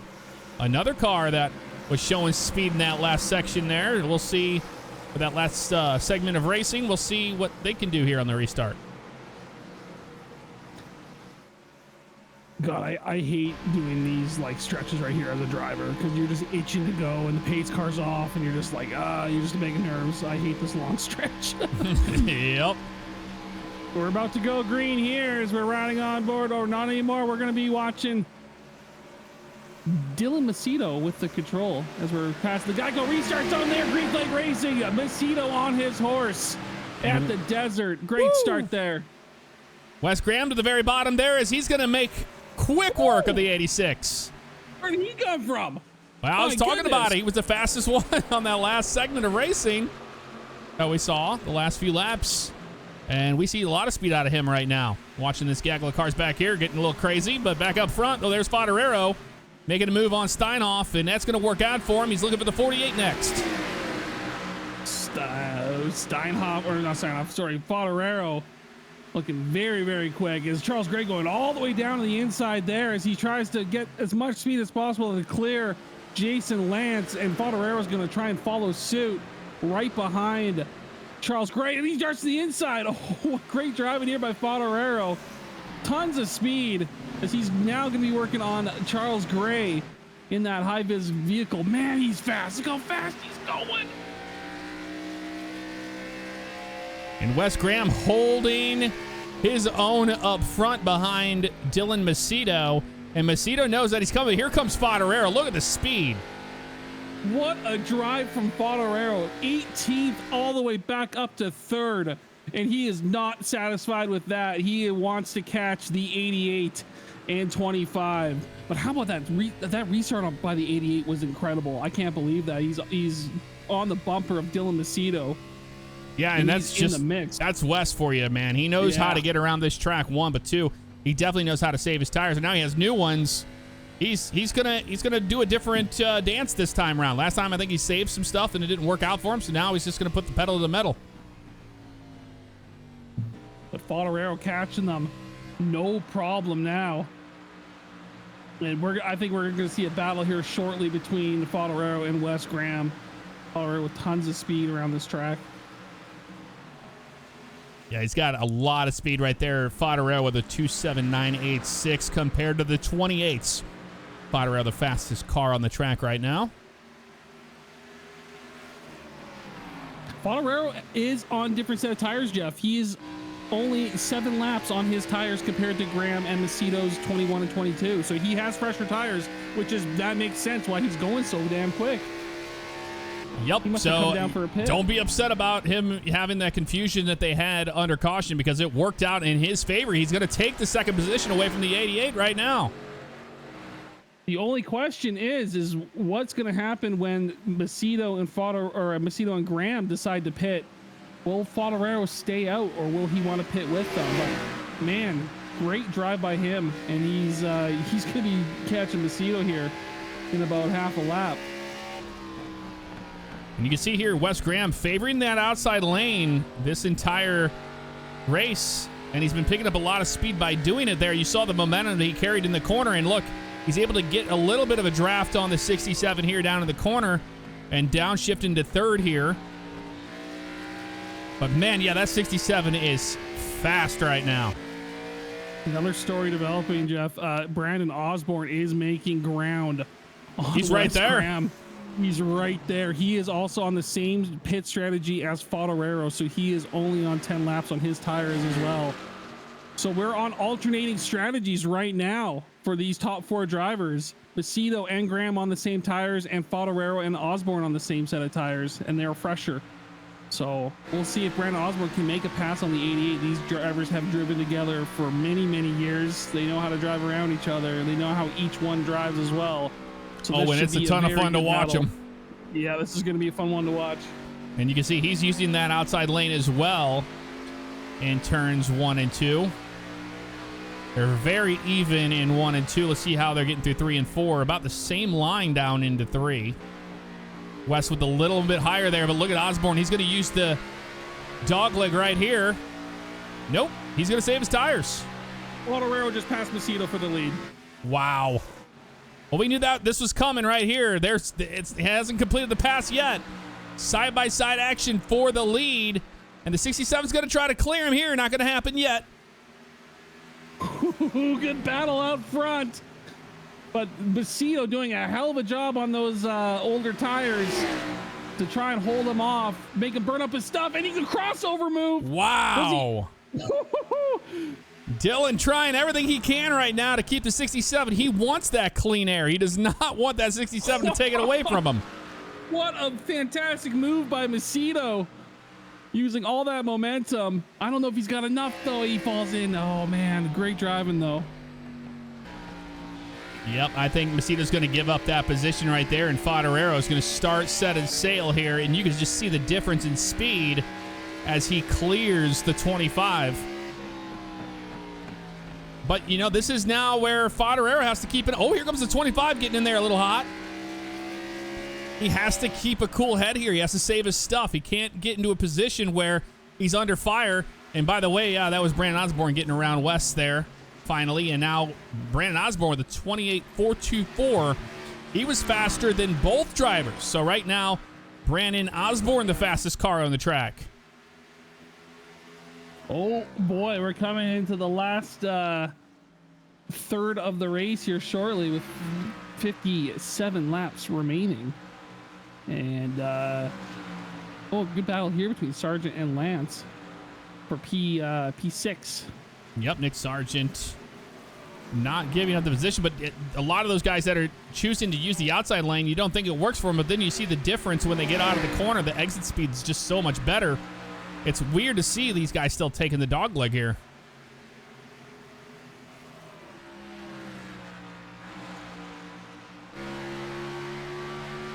it'll be interesting to see if we go green flag till the end or if we get some cautions. That is a good question, and we haven't seen anybody showing up in the TV cameras in front of the leaders right now, so no reason to think that we're going to see any lap traffic anytime soon. I'm seeing Joel Brown with a ton of damage on his car, Jeff. He's all the way down in P18 now. He does not have a front section of his car, so I'm not sure what happened to him. Joel Brown. That's unfortunate for him. A lot of damage there. He got caught up in something as well tonight, and I think he had already used his fast repair, or maybe he's just waiting to use it. Hard to say. Hard to say. We don't know. The 80 car has found his way to the 25, and it's down to this. Oh, Joel Brown has used his fast repair. On the time screen, it actually shows us. That's cool. Yeah, he has used his fast repair, so he's going to be riding that car till the end. Oh, yep. Wes Graham has also used his fast repair, so he's hoping to not get into any wrecks as well, as he's in 4th place right now. But we're on board here with Macedo, and we're looking back at Brandon Osborne there. Yeah, Osborne made himself aware to the 25 in the last few laps here, and he's getting even closer. Keeping an eye on those lap times right now. Osborne with a 28.8. Now, the fastest one that time was Dylan Macedo, as now the 67 of Fodorero is a little slower, but here they are. Look at this. 7.53 from Fodorero that time, and Macedo a 7.35, and Osborne with an 8.25. So Macedo right now is the fastest out of this group. Now, I'm not sure, Jeff, how close they are to lap traffic. Wait, never mind. I just saw a car there, Yep. so here's that other wrench into the plan for Fodorero. He's going to be coming up to lap traffic. I was trying to see which one it was. I'm not really sure who that is. Hard to say. Wasn't who I thought it was because I checked the time screen and it was showing the first one down was not that guy, so I don't know. See if we can see it there. Looks like it might be... Yeah, that looked like Rick Evans, possibly. Well, we'll know soon enough. It is the 70 of Rick Evans. Rick Evans. Right there. That's the only one I see right now. He's considerably slower than these guys, so I don't think that's going to be too much of a problem, or it's going to put any damper on the plans that Osborne had for Macedo. Still going back and forth right here. The 86 of Lance and the 48 of Nick Sargent. Tony Wilson back on the track. He's 16 laps down, but he's not letting his strawberries get smoothly too much. He's going to... he's 23 laps down, so good to see him back out. But Scott Barkman, Zachary Guzman, and Tyler Thomas are all out of this race. They are all parked. For those of you who are following those drivers. It's 49 laps that last time, with 48 to go when we get back to the line. Now is the time where you're either, in the 4th, 5th position and you're hoping for a caution, or you're just saving your stuff, like the 80 of Osborne. You want to keep that pressure on the 25 to make the slip, but you also got to keep an eye on the 67. But the 67's on the same tire strategy as you are. Yeah. Yeah, we'll just we'll wait and see what happens here with if any yellows come out, or if any what they decide to do with the pits. If they got fuel, but I think they're going to try and stretch this, obviously, like Bug said, until their fuel runs out or gets low enough to come in for a pit. An interesting day it's been for Fodorero. Started 3rd tonight, all the way up to 1st. We're going to go through the field for you here, let you know where everybody was. And Fodorero dropped to 18th after that confusion on pit road, but it ultimately worked out in tire strategy for him as he was able to get by the leaders. No problem from that. Dylan Macedo started 1st today, and, well, he's in 2nd right now. He's pretty much led every single lap, and we have talked about Macedo in the past about how many heartbreaks it's been for him.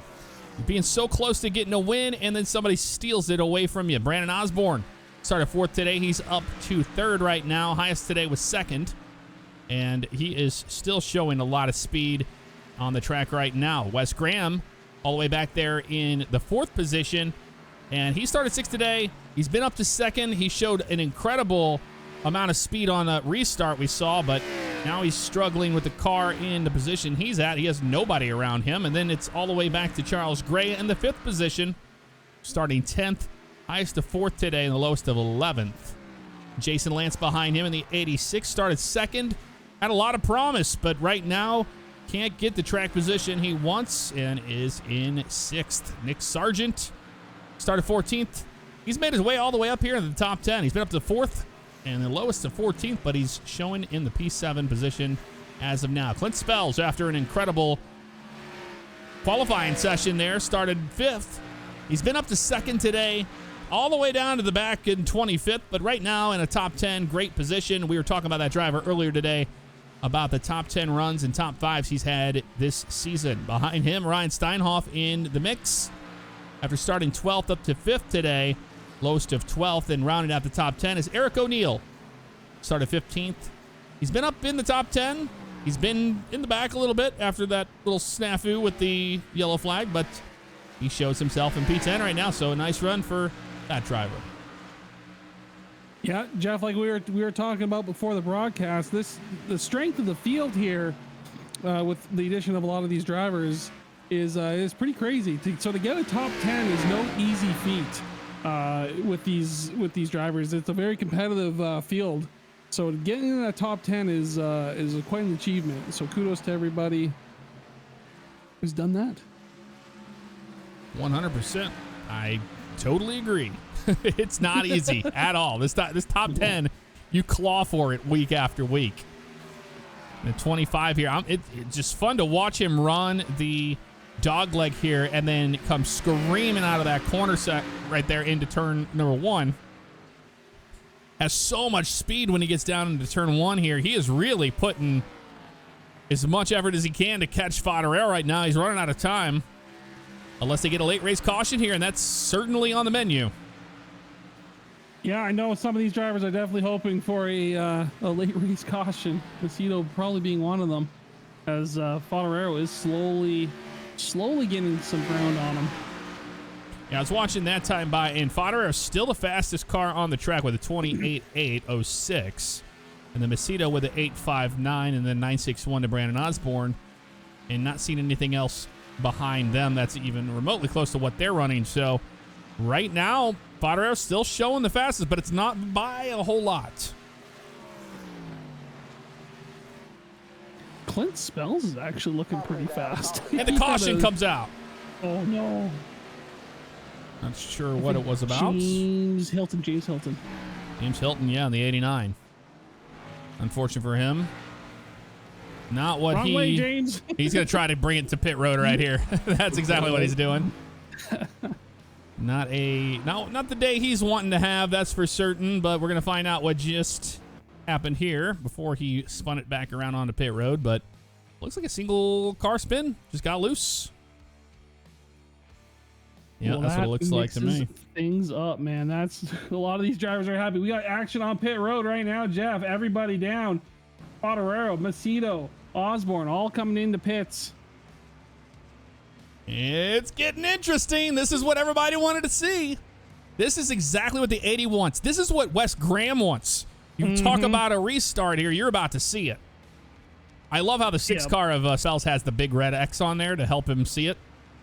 That's great. That's a smart move is what that is. All right, let's see who gets off of pit road first. Everybody's on pit road for tires. And it comes down to this. There is Fodorero. First one off, and there's Macedo. Next is Brandon Osborne. Wes Graham. Lance having a terrible time on pit road. Couldn't get into his box in time. Oh, no. 87 of Charles Gray. A good Jason stop for Lance, him. Terrible stop for him, unfortunately, as he loses a bunch of positions there. He's down in P6.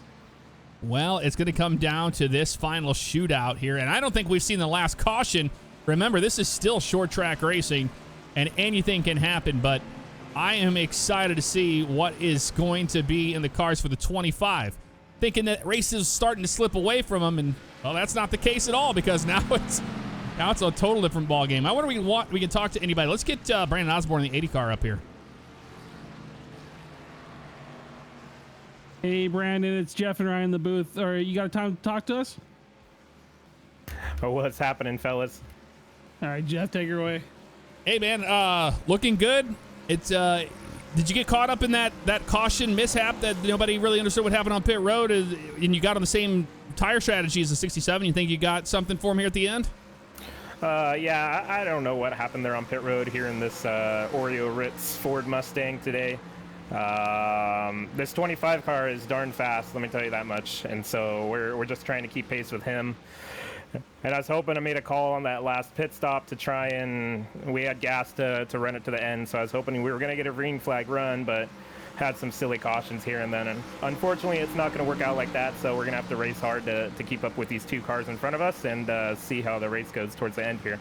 We see a lot of different drivers using that third gear, and I know you are not afraid to use it either. A lot of you guys in the top 10 have been using it. You think anybody's going to be trying something a little bit different here to try to make it to the end?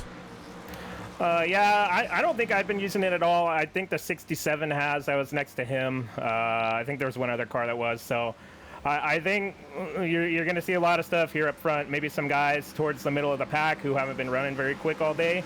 We're all on freshies here. So we're going to see what everyone's got right here. But let me tell you, if this 25 gets away, man, send a postcard to him because he's going to be gone for a long time.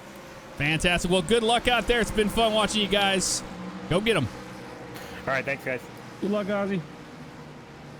Brandon Osborne there. It's going to be an interesting restart regardless. And he thinks the 25 is the one to watch, and I do too. He was super fast. But the 67, man, he's been hard to beat. I'm going to watch that 88. We saw an incredible start by him on that last restart, so I'm going to be all eyes on him to see what he can do with Osborne beside him. This is going to be feisty. Pace cars in, they're going green.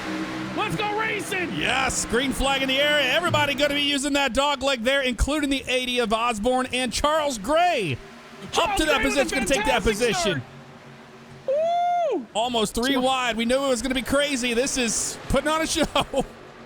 What an unbelievable start there from the 87 car. Hey guys, I'm here too. Look at me in my high-vis car. But it does not have enough speed there to clear Osborne just yet. But Fautorero out in front, followed by Dylan Macedo. Using that third gear like we talked about, but everybody up here in the top 10 has been doing that. A lot of the drivers have been doing that all night, but that really, really helps. Oh, it's going to get close. Giving him room right there. Woof.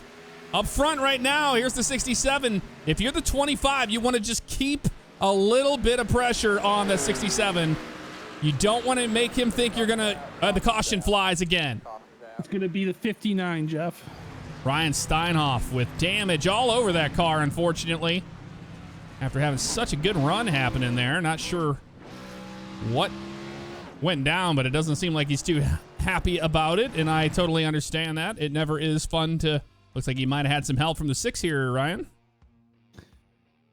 Yeah, a little racing incident there. Might have been some net code with the amount of push that the car had. Yeah. Unfortunately. He definitely went for a ride. Yep, and that is the back end of the 59. Good job locking it up there, though. And we'll see what happened here. We'll ride along with Clint Spells, as he was right there in the mix before all that went down. And we'll see what he saw here in the corner. Actually, we'll go to the roll bar here because it's a lot closer here, but it looks like the 6 is holding his line. This could just be a racing incident here, and it's not by much. It looks like the 59 came down, and he came up a tiny bit, but that net code pushes the hell out of the 59 right there, lifts the back end off the ground.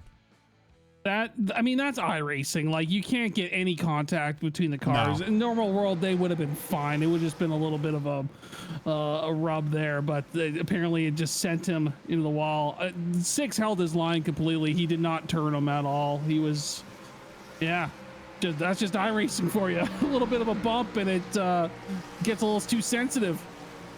Yep, and keeping an eye on everybody. Tyler Thomas is off the track. Zachary Guzman's off the track right now. Scott Barkman off the track. Tony Wilson is back on the track. Aaron Beaver off the track, and Aaron Ewing off the track. Matt Rucci did not show up tonight. We're not sure why.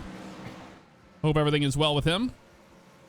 But he is not here tonight to race, so he's going... And he has a really comfortable points lead right now, so maybe he wanted to take a night off. Yeah, maybe he's watching the broadcast right now. What's up, Rucci? Hope the software firmware update's going well for you. There's a few mentions of that earlier. Right now, things are heating up. I know we thought we were going to see some domination out of some of these drivers tonight, but let's hand it over to the Twitch chat. Who do you think's going to get the win tonight? We see out of the top 5, it's anybody's game, and don't count out Charles Gray. What a move that was on that restart.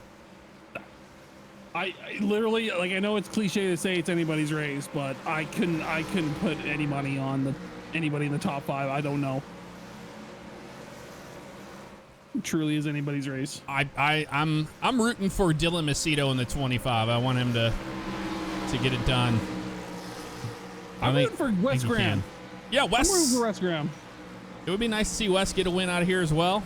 Actually, anybody. You know, I'm not biased. I just I know how many races get away from Macedo when he should have won, and this is shaping up to be another one of those. But he's got speed and he's got aggression. Oh yeah, he has the experience to make it happen. It'll just be if he can get a faster start here than Macedo and Fodorero, but it's going to be a tight battle for 1 and 2 for sure. Pace car's in, Jeff. You got the call.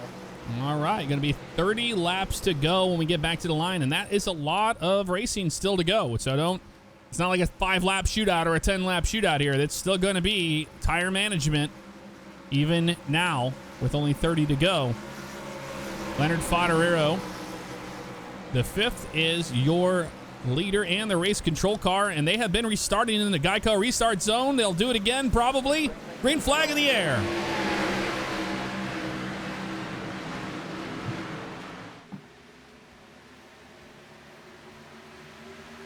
Oh, I'm on the edge of my seat here. I'm just letting the action unfold, Jeff. I just wanted to see what happened there. Charles Graham on the inside of Brandon Osborne there, and Wes Graham trying to work on Dylan Macedo. Great battle there for second place between Wes Graham and the 25 of Macedo. Does Wes have enough to keep him on the outside and keep momentum through this corner? Doesn't look like it. Wes Graham going to use the bottom of the track there, the apron, the dog leg, and it's working out for him, but he's not able to catch that 25 no matter how hard he's trying. Fodorero, great start there. He's got a comfortable gap there between him and Macedo, but we still got lots of racing left. 27 laps this time by. And we're just kind of holding our breath here watching this, the same as you guys. I don't know who has what at this point in the race, but we know everybody's pretty much on the same tires now, so this comes down to just how aggressive you're driving. And for those not aware, these guys are in identical cars. They're in identical setups. The only thing that changes is the driver and some slight modifications to your steering and your brake bias, but that's it. So it is truly a skill-based scenario right now. That was a 59 that is having some connection issues there. Dropped a little bit, still has damage in the back of that car, but still holding his own, trying to get to the top 10 there with Eric O'Neill right there on the heel. And Clint Spells as well. This is a dangerous time in the race, though. Drivers are looking down at their relatives going, there's not much time left, and they're going to make some moves. Macedo's there. Makes a move. Oh, my goodness. And 67 goes way up the track right there, and Wes Graham's there to pounce on it as well. Let's see if he can do something with it. Oh, some intense racing there, and Fodorero got real wide on that corner, lost a lot of speed, and Graham is taking advantage of that. Those two drivers battling. He's on the outside there of Dylan Macedo as they try and catch Leonard Fodorero. Yeah, Macedo is not giving an inch here and had a jump there. That could have been an iRacing deal, but wow, it's heating up. And Wes Graham is on the move now with a 28 flat that last time by, compared to the 28.19 that Fodorero had. So Wes Graham super fast right there. Last time that was a 28.239, so Fodorero was a 28 flat on that one. But Wes Graham is second fastest right now, so I don't think Macedo's going to have anything for him. Man, Wes Graham showing a lot of speed there as Macedo getting a little loose there. But I'm going to see if he can catch up to that 67 car. But Macedo's trying to battle with Graham, and one person that's liking that is the 80 of Osborne. He's still in the mix. This is a great battle between your top 4 drivers. Yeah, Osborne's being very patient right now, and that's exactly what he has to do right now. He knows that, and the caution comes out. That's going to change it up. 6-car Clint Spells. In the wall right there. Did he have some help, I wonder? He did get, the car did get collected in that. Oh, his brother. Oh, and I was worried about that. The 59 of Steinhoff from that earlier incident might have had a little bit of retaliation here. I don't think he meant to turn him. It doesn't look like it. It looks like a racing incident, but you know what? It's funny how that works out because no matter what, the guys that you always get into, same thing happened there. It's net code. Lifted it off the ground.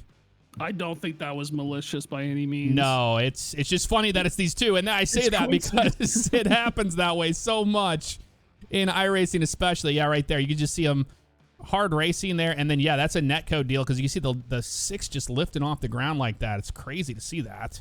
Almost a carbon copy of their crash earlier. Yeah. No, it really was. Now, if you are Razor yourself right there, then you probably aren't going to be too happy. You're going to be like, well, I think I got turned. Because you always think in that situation you got turned, but we can see that that was not the case. But the caution is out, and we're going to see one heck of a restart again. You think it's going to come down pit road? I don't. I don't think anybody's coming down. I don't think anybody. I think they're going to the end here on these tires. There are only 18, 19 laps on these tires. I think if you come down now, you're going to lose your position. I think they're going to stay out, Joe. I think you are right on the money. And I'm telling you what, man, the 88 of Wes Graham, this is what he wanted to see. These heat cycles you're seeing in the tires, you know, this is heating everything up and then cooling it down, heating it up and cooling it down. This is where you can really tell who's been saving and who hasn't. I know Fodorero, the one race, he decided to make a late pit call, and it actually cost him a top 5. He was in the same position he is now, and I think he might be thinking of that situation and going, let's not make the same mistake. Because if his tires are good, there's no need. Well, if you guys want to know what's up ahead, well, we're going to Auto Club Speedway, going racing out on the West Coast in California on the 24th, and then we go to Kansas, then to Iowa, Mid-Ohio for some road course action, and then Las Vegas, Richmond Raceway, and ending everything out in Miami at Homestead. You don't want to miss it. And like I said, we are getting close to that middle. We're in the middle pretty much of the season, and things are starting to heat up. So if there's guys that are thinking about points, well, they're acting like that's not the case, but it is. It's still in their head. Any point you can get where Matt Rucci's not racing, that's a good. You take it. Race. You take it. Yep. Let's have a look at the weather. Track temperature down to 85. It was 102 in practice, and then we saw 90-something degrees during the race stint. And now that sun has started to drop below the grandstands here, 84 degrees. It's still 77, but the track is really cooled down now, so even more grip out there. It's amazing how calm the wind has been every week, Joe. 1 mile per hour everywhere we go. It's crazy. Man. You wouldn't think it. They should just throw a wrench and put the wind at like 80 miles an hour when racing to see what happens. If you're Graham here, you want to keep that pressure because they know how aggressive he is on these restarts.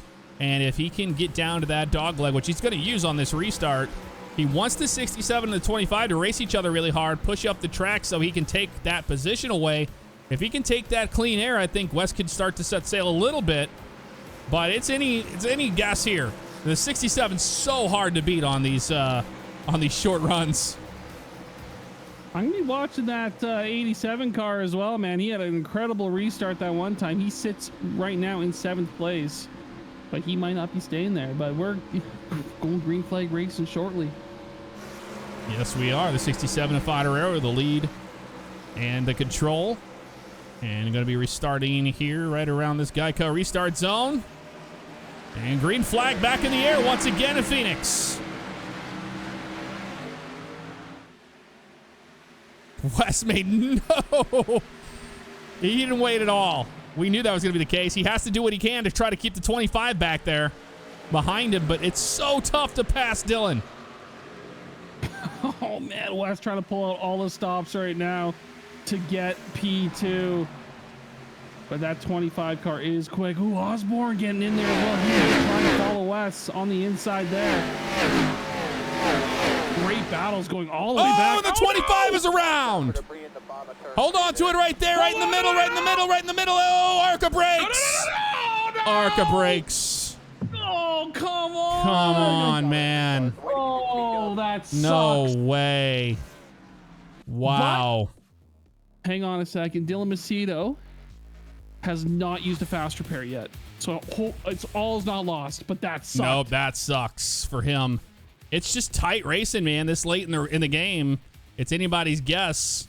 Let's see what happened right here. It looks like Wes is right there. And I don't see Wes making any. I think the 25 came down. 25 came down. On the 88, yep. Kind of with a little bit of a self-clearing there. That's all it takes to go around. And everything was fine if everybody would have got, and the caution is out at this point. Right here, we knew the caution was out, but yeah, these guys are trying to avoid the crash, instead not going above. I don't get why they ducked down on that one. That's just, yeah, that's bad. Yeah. You really hate to see that. 25 is going to be on pit road, and, well, that shakes it up. That was one of the fastest cars of the night right there. You hate to see it. Yeah, he thought he was clear. Came down, chopped the nose off of Wes Graham. And looks like, yeah, Wes Graham came down pit road. Yeah, Wes with the nose damage after that. And maybe a good idea, because he could get fresh tires here, and he knows he's going to need them. And if Wes is going to be, you're looking at how many cars on lead lap? Only 14? We're going to see how this plays out for him, but a lot of guys coming down pit road as well. Potter staring out, of course. And Brandon Osborne. Ryan Steinhoff up into fourth. that definitely shakes things up. With the damage on his car. Oh, man. And Nick Sargent in third right now. Ooh, man. That's what I'm talking about. It's one of those things. It's a racing deal, 100%. It'd be interesting to know what those two think of that incident. But from what we saw right there, it looked like it was just a racing deal. And it wasn't a whole lot of room. But I think Macedo thought Wes was going to run the dog leg a little bit more than he was. That's what it looked like. And he had committed off the corner for his line, because that's how Macedo had been running that line there. And Wes was running the first few laps down on the bottom. So maybe that's what happened. Yeah, I don't think that was either driver's fault. Yeah, I think you're right, Jeff. I think Macedo heard the spotter call that he was still down there, but he might have thought that Wes was further down on the dog leg there. That's where, hey, I hate to say it, I love racing VR, because you can turn your head and look and see exactly where they are. Where they are. It's one advantage of racing in VR, which I don't think Dylan Macedo is. Nope. But I'll tell you what. This is exactly what the 80 wanted. He has a shot at trying to clear the 67 now. And if the 80, which was running a little further back than Graham and Macedo and those guys, was saving his tires, well, that's going to work out, because we're going to be restarting this race and only have, like, a couple more. Well, we're going to have like 10 laps to go, 11 laps to go here. We'll see how this shakes out, but it's now or nothing.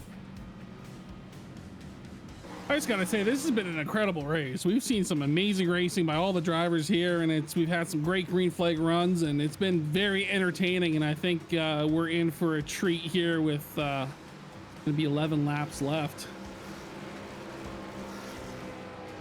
I have to agree with that. And he's having a little bit of a cheeky moment here with the pace car. Saying hello. Spin him. Pace car's down and away. We're going to be restarting this thing here in a few. Brandon Osborne on the outside. That's the one to keep an eye on here on this restart. But the 59 of Steinhoff's up there. And look at Alex Reno. He's on fresher tires. Fresher tires. Started ninth today. And he's up in the 6th position right now. Oh, it'd be great to see him make a really good push here at the end. We're about to find out because the pace car is down and away, and the green flag is out once again, trying to finish this thing out in Phoenix. Ooh, it's gonna get spicy. Nick Sargent up to third. As he runs a little bit wide there, as Osborne's doing his best to reel in Favignano. Ooh, got some action back here, Jeff. Yeah, Charles Gray was in that mix there. And this is right around, we're watching Dylan Macedo and what he can do on these fresh tires. He's already got nose damage on that car from that restart, so I don't know what happened. I think he pushed on the back of the 21, it looks like. Wes Graham and Charles Gray on the same set of tires that are fresher than everybody else's, so they're going to be trying their best to clear these cars in front of them to get back into the top 5 position. But Favignano holding it off here with 10 laps to go, 9 laps to go. Yep, and the 80 car right there, that was a 27.855 compared to the 27.767 that Favignano was running right there. They're both in the 27s, and then it's the 28 flats around third and back. Steinhoff losing a bunch of positions there.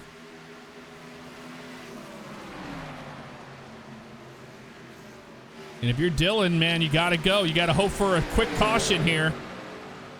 And we could see it coming out of a group I didn't think was going to happen, but, I mean, this is getting crazy right around this spot. Yeah, this is going to get interesting. Dylan Macedo, Wes Graham in the mid-pack here. That's Alex Reno. Right on board with him. And that's this 37 at Eric O'Neill, real slow on the top right there. And Benende will jump down to the bottom of that. And there's Graham right there behind Reno. And Reno's getting sideways. Hold on to it. And the caution flies. Oh, Charles Gray. Charles Gray involved as well. Yep. We're going to find out. It looked like it was the 87 Macedo that got into the... We were riding on board with the 22 there. 3 wide. And it was a 3 wide instance between Reno there and that's Eric O'Neill on the outside. So 3 wide, it's not easy to do right here. And there's a little bit of contact there with the door of the 22, and he went flying right there. And there is the hit. Macedo into the wall. Hard hit right there. Yeah, Graham made it through by a little bit there. Wow. I was right by the TV static camera, too. Let's see this right here. You can see the 3 of them making contact right here. You see him sideways. And yeah, watch the 25. He gets launched into the wall right there. Oh, just going to destroy his car. He already used his fast repair, too. Yeah, he did. So the caution flies. And man, oh, man. That was an interesting one. Yep, that's heartbreak for sure. Well, if you're the 80, you're happy to see it because you want more of these cycles. But man, what a run by Nick Sargent back there on that restart. That was interesting. He's keeping up with those guys, Jeff, and he's looking good. He's got a little slight damage on his rear. I don't think it's affecting him too much. I think another driver that was very happy to see that was actually Wes Graham in P7, and he's going to try to work his magic on Reno, O'Neill, and Stefan Benende. But Stefan Benende too, Jeff, up in 4th. Yeah, Benende, one of those people we were talking about earlier in the broadcast about how he always seems to sneak out good finishes. He's got great racecraft, and we're seeing that here tonight as well. It's a fantastic drive by that 73. And Nick Sargent's got that damage on the back of his car.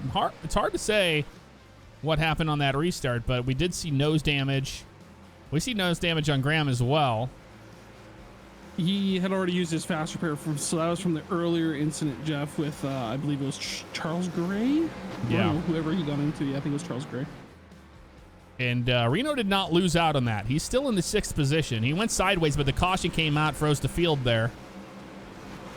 So other than flat spotting tires, I don't think he's going to come down on pit road, but that's going to hurt him for sure.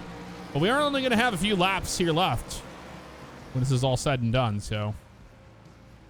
Pace car lights are on. So now we can give it back to the Twitch chat again. Now who do you think's going to win? Because last time we asked you, well, not the same drivers anymore around. Because I bet your answer's changed now. Yeah, just a Good little bit. shot. And that sun is set completely now as the track might have the lights coming on before too long. See a lot of people rooting for the 67 of Favignano and the 80 of Osborne. Thinking they're going to get the win. It's anybody's guess, but this is going to be a crazy restart. You're going to see guys throwing everything they can at this because these green white checkers get crazy. Well, we're not going to have a green white checker, I don't believe, but we might. I don't think we've seen the end of the cautions, honestly. I think it's starting to heat up. I think we might go to green white checker, Jeff. I think seeing Ornery in chat there, he's saying he thinks these top two drivers might get into each other and somebody might make it around them. Like, who knows? But we've seen it happen before. We've seen it before. That 7-3 of Benende, man, looking very strong. It's got a fresh-looking car there, not a scratch on that thing. So your tire situation real quick. Stefan Benende is on fresher tires. Same with Wes Graham and Jason Lance. Pace car is in. We will see what happens as the sun is starting to set here, Jeff, in Phoenix. Yes, it is. You can see the sun going down just over the RVs there at the old. That's where the old grandstand used to be on the front stretch. We were on the old front stretch right here. Right there would be the start-finish line, but they moved everything down to make it more exciting, and it has done exactly that. And I'm happy with all the racing we've seen tonight. Let's see how this one ends up. The 67 Favignano, green flag in the air. Everybody using the dog leg except for the 73. Yep. Who cares about saving? There's not much time left. Use it all up. Put it out on the table. Nick Sargent trying to work on Brandon Osborne. Oh, and they got together there. The 48's around, and the caution flies. That was a sweet camera. And we saw it happen right there. We saw it happen. Yep, we did, unfortunately. And now we're going to re-rack him. And that's unfortunate because, man, he had a fast car as well. There it is, coming off the corner. The 73 gets in the wall and just shot down the track. We've seen that happen many times. Oh. And you could tell he was really trying to keep it off. But he was. It's hard to keep your car off that, or from spinning out when you hit a wall that hard. And that's going to destroy the 48 right there. But the good news is the 48 was able to keep it at the bottom of the track and no one else. Well, it looks like maybe Connor Skinner got into a car there a little bit. Might have a little damage on his car, eh? About there into Tony Wilson. And that was just, yeah, I mean, you're trying to avoid a crash and you were like almost 3 wide there, so that makes perfect sense. But wow. Well, it's getting darker out now. I think they're going to have to turn the lights on this place. turn the headlights on the cars. Those fake headlights. So Nick Sargent does have a fast repair still, so he'll get back out on the track fairly quickly here, and hopefully he doesn't drop too far back. Unfortunate for him, he was looking really strong there in battling for second. But man, we've seen some heartbreaks here tonight, Jeff. You really have. I mean, Nick Sargent was looking so strong right there, and Benende got in the wall and was involved in that crash, but he was able to keep the car straight and maintains third position. There goes the 70 Rick Evans is the lucky dog. Getting a lap back. And now we're talking about, well, we were talking right before if it was going to be a green-white checker. Well, yeah, it's definitely green-white checker now. Man, oh man. And it looks like, we were talking to Brandon Buggs earlier about a fuel situation, and there's a lot of guys that don't have to worry about this, but who's the longest? Who was on pit road last? I think Favignano's been out there for a while. Yeah, Favignano, Osborne, and Eric O'Neill are all on old tires, but I think they'll have enough. Assuming they took fuel on that last pit stop, which I'm going to assume they did, they should have enough. Yeah, definitely. Oh man, I'm not gonna be able to breathe on these next few laps. Like, no joke. So how many green white checker attempts do we get here, Jeff? Should be 2. Oh, I'm showing 3. I just saw it on my. Did they change it? My software.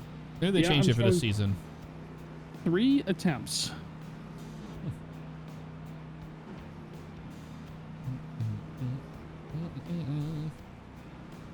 Three attempts at this, and I mean, I think they have a chance of using them the way we've seen these restarts go, especially with that dog leg. That dog leg really creates absolute chaos. We kind of knew that was going to be the case. And you know there's a few pissed off drivers out there that are going to show 0 patience. Oh, yeah. You better believe it, especially if you think you're wronged in those situations. Oh, yeah. They're out for blood. They see red in their eyes. They got the kill switch on their wheel, ready to press the kill button. Woo! Pace car lights are off. This is going to be intense. Dude, I'm literally on the edge of my seat. Yep, same. I'm leaning. I got the gamer stance going. I'm leaning forward. This is anybody's race. Is it going to be the 67? It's going to be the 80. It's going to be the 73 of Benende. Could it be Eric O'Neill in the 37th and 4th position with an upset win? We're about to find out as they're going to try to complete their first green light checker attempt here tonight. As we're going to restart lap 153 of 154. Leonard Fodorero is the lead car and control. Green flag back in the air.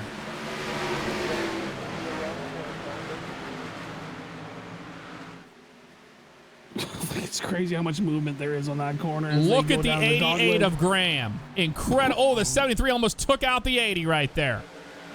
Really close. 80 doing everything he can right now to keep the 73 off of him. He wants them side by side behind him.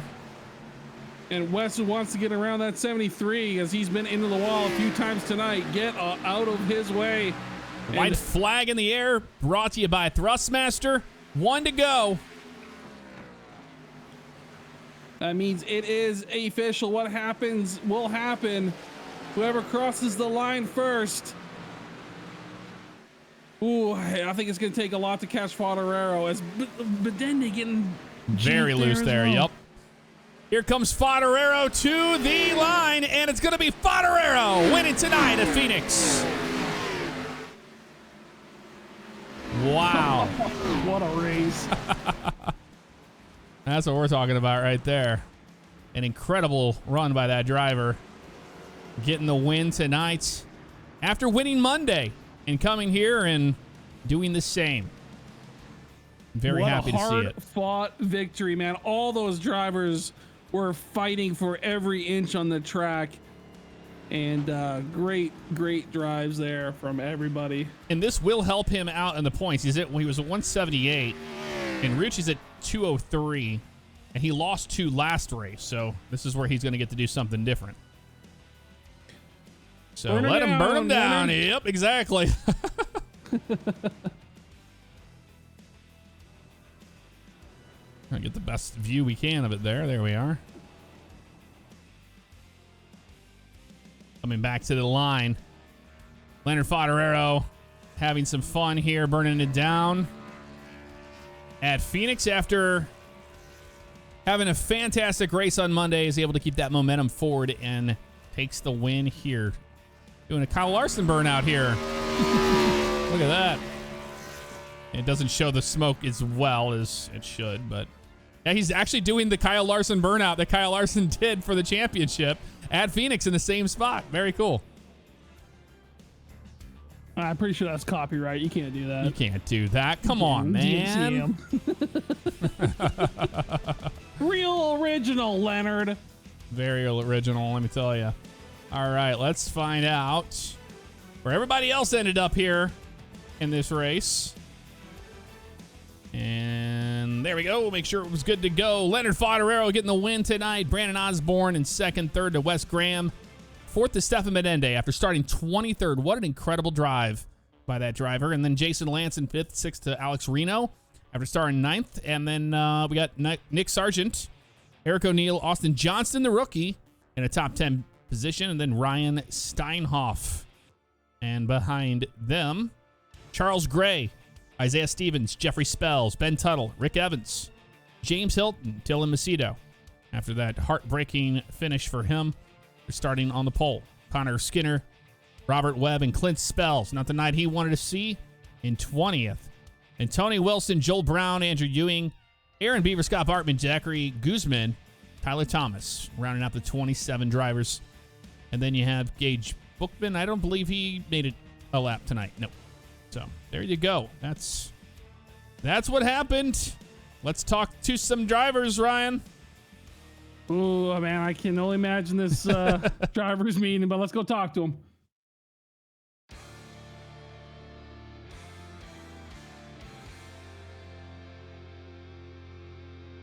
All right, Ryan, I'll let you talk to the winner. Mr. Favignano, congratulations on an incredibly hard-fought win. Tell us about your race and tell us how you did it. I don't know. I know Stefan Benende there had fresher tires, so I know I was just looking out for him. It was just mainly the biggest thing was tire saving and not burning up the right front too much, not burning up the right rear too much. It was just about being patient.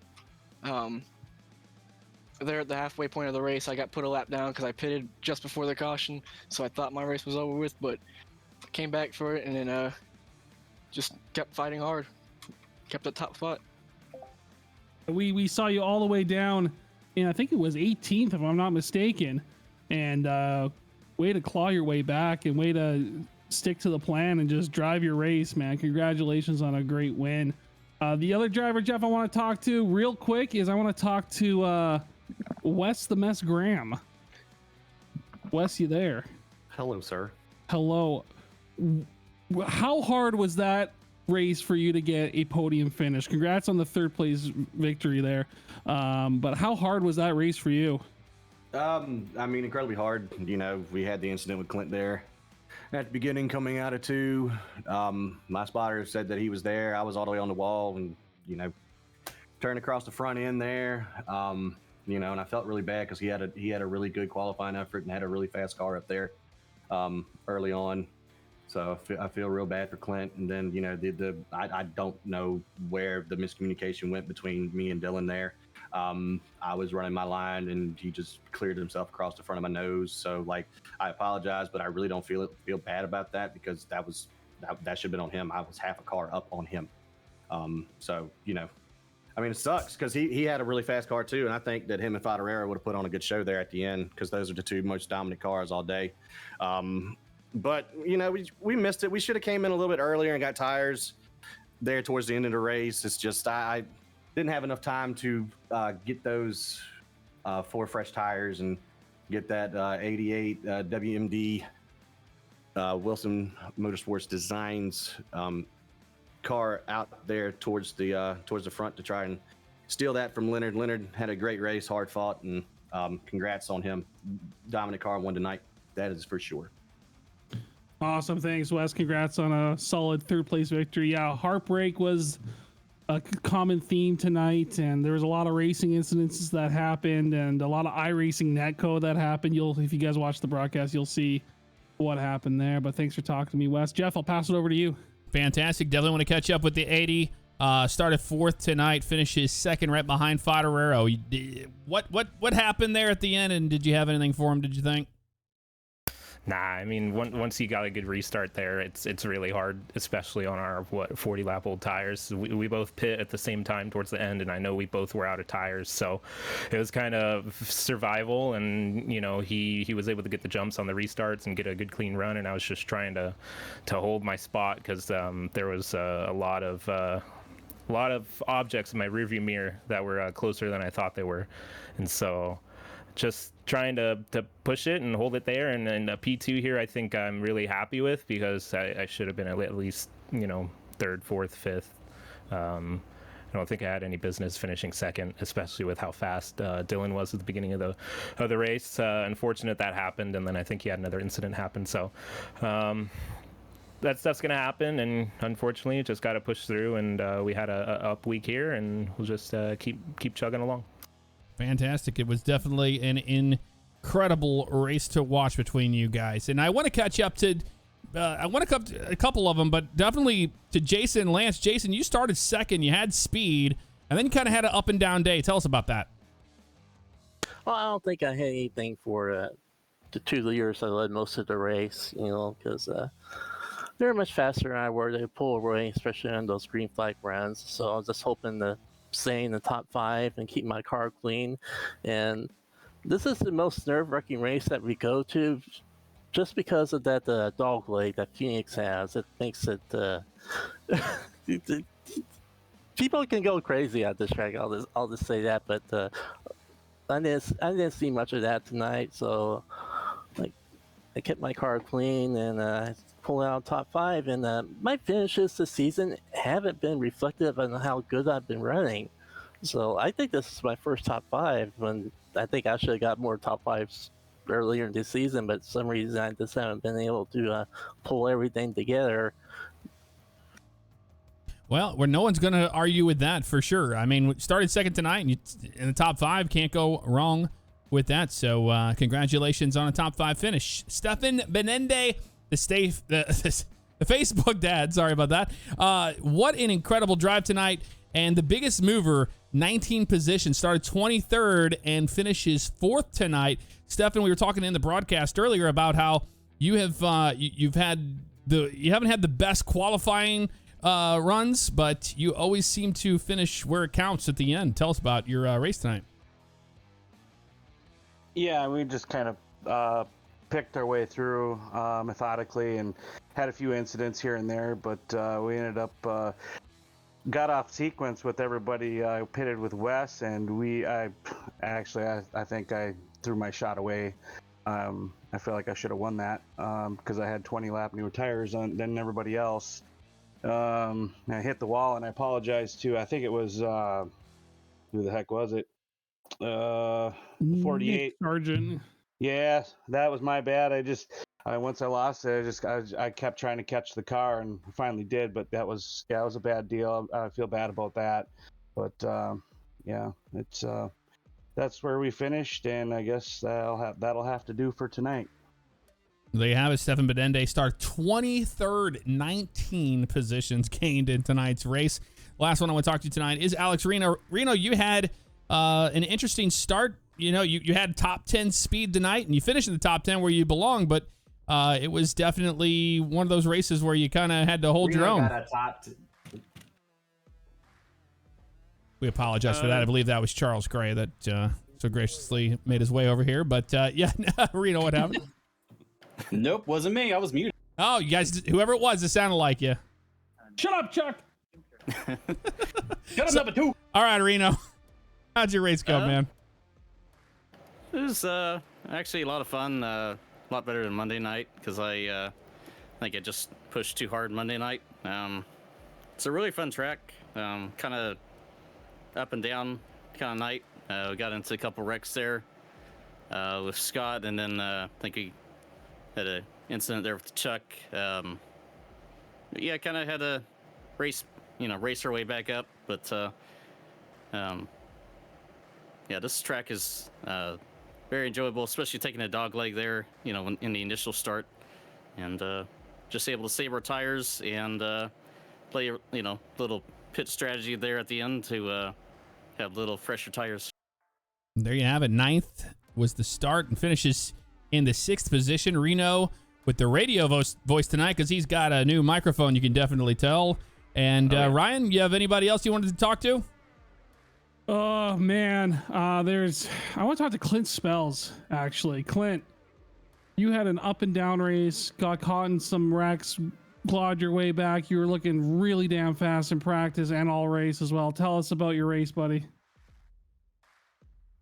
Well, you just summed it all up in one nutshell there. Like I said, there at the first with the little incident we had with Wes, coming off the turn, I can't remember what turn it is. It's 4, used to be 4, maybe it's 2 or something. But coming up, he said I was clear through the mid turn, and when I was coming up off the turn, and I looked in the mirror and didn't see nobody there, and as soon as I went to get up there on the wall to get set up coming into the next turn, it's like car outside. And like I said, as soon as I was turning, he said it, and that's where that come up. and the little skirmish just between me and Steinhoff. I mean, went back and looked. It was just racing. That's all it was. Like I said, started good. Went to the very back. Made our way back on the lead lap. Got to, I think up to 6th or 7th there at one time. But like I said, had a good run. Just, misfortune struck on me tonight, and that's about all you can say about it. Well, Clint, Jeff and I were talking about you on the broadcast there, and how impressed we are with the progress you've made, and just keep at it, man. That eventually you'll get some good luck, and just keep going forward, man. You'll get a podium in no time. So keep at it. But thanks for talking with us, and Jeff, that's it for me. All right, Appreciate definitely. it, guys. Yep, not a problem. Definitely before we get going, definitely have to ask about Macedo. I know this is not what you were expecting out of the end of this, but tell us about, how about the race and how difficult it was to race the 67. You guys were back and forth so much, but for a incident to happen there in the dog leg, just tell us about what happened. Yeah, I mean, the first half of the race seemed pretty promising. I felt really comfortable with the car, and then the caution came out right around 75 or so, and then I saw Leonard and Brandon pit for tires, and that was enough to give them a little bit more momentum on the next run. Allowed Leonard to take the lead from me and lead for a good portion of the race, and then another caution came out, got the field bunched up again, and that's pretty much when I made that horrendous misjudgment there in the dog leg. I thought Wes was going to take the dog leg, and he did what he was supposed to do. He held his line, and I pretty much came down on him. So, yeah, definitely my fault there. But, I guess last week's luck, made up for this week. Yeah, that's about it. All right, there you go, Dylan Macedo. Not the night he wanted, but definitely had a fast ride tonight. So that'll do it for us. We're going to head back to the booth and let you guys get to your driver's meeting. Thank you for the broadcast. Great race, guys. Thanks for the show. Woohoo! Okay. Well, yep. It sounds like it was exactly what we thought. Macedo thought that he was clear because he thought Wes was going to take that. But, in those situations, it's hard in that situation because your spotter in iRacing is always going to say car inside, regardless if he's all the way down there in the dog leg or not. So it came down to that just a little bit. And like you said, VR would definitely help with that, but not everybody's able to run VR. But it's interesting to see that Macedo saw it how we did.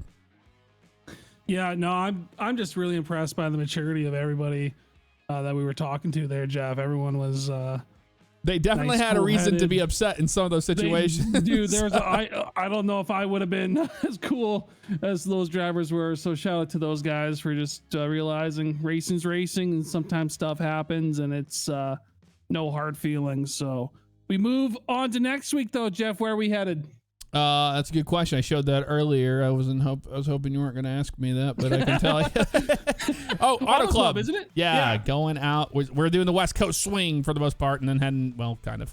And then Auto Club. It's gonna be interesting. And this is the last year, I believe, of Auto Club in the real life NASCAR series. Is they're going to move that into a smaller track, I think, for the 2023 season. So it'll be a goodbye to Auto Club, maybe. Maybe not. But regardless, that's a big, fast, wide track, and it's going to put on a heck of a show.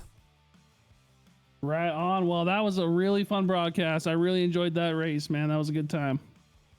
Absolutely. Well, guys, that is going to do it for us, man. I tell you what, that was a heck of a thing to watch. I definitely enjoyed that. My name's Jeff Favignano, and not Steph, but Jeff Favignano.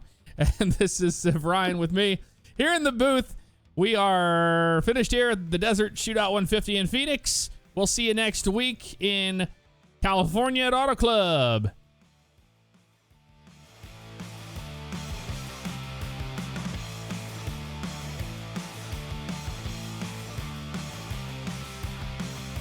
Stand by for raid.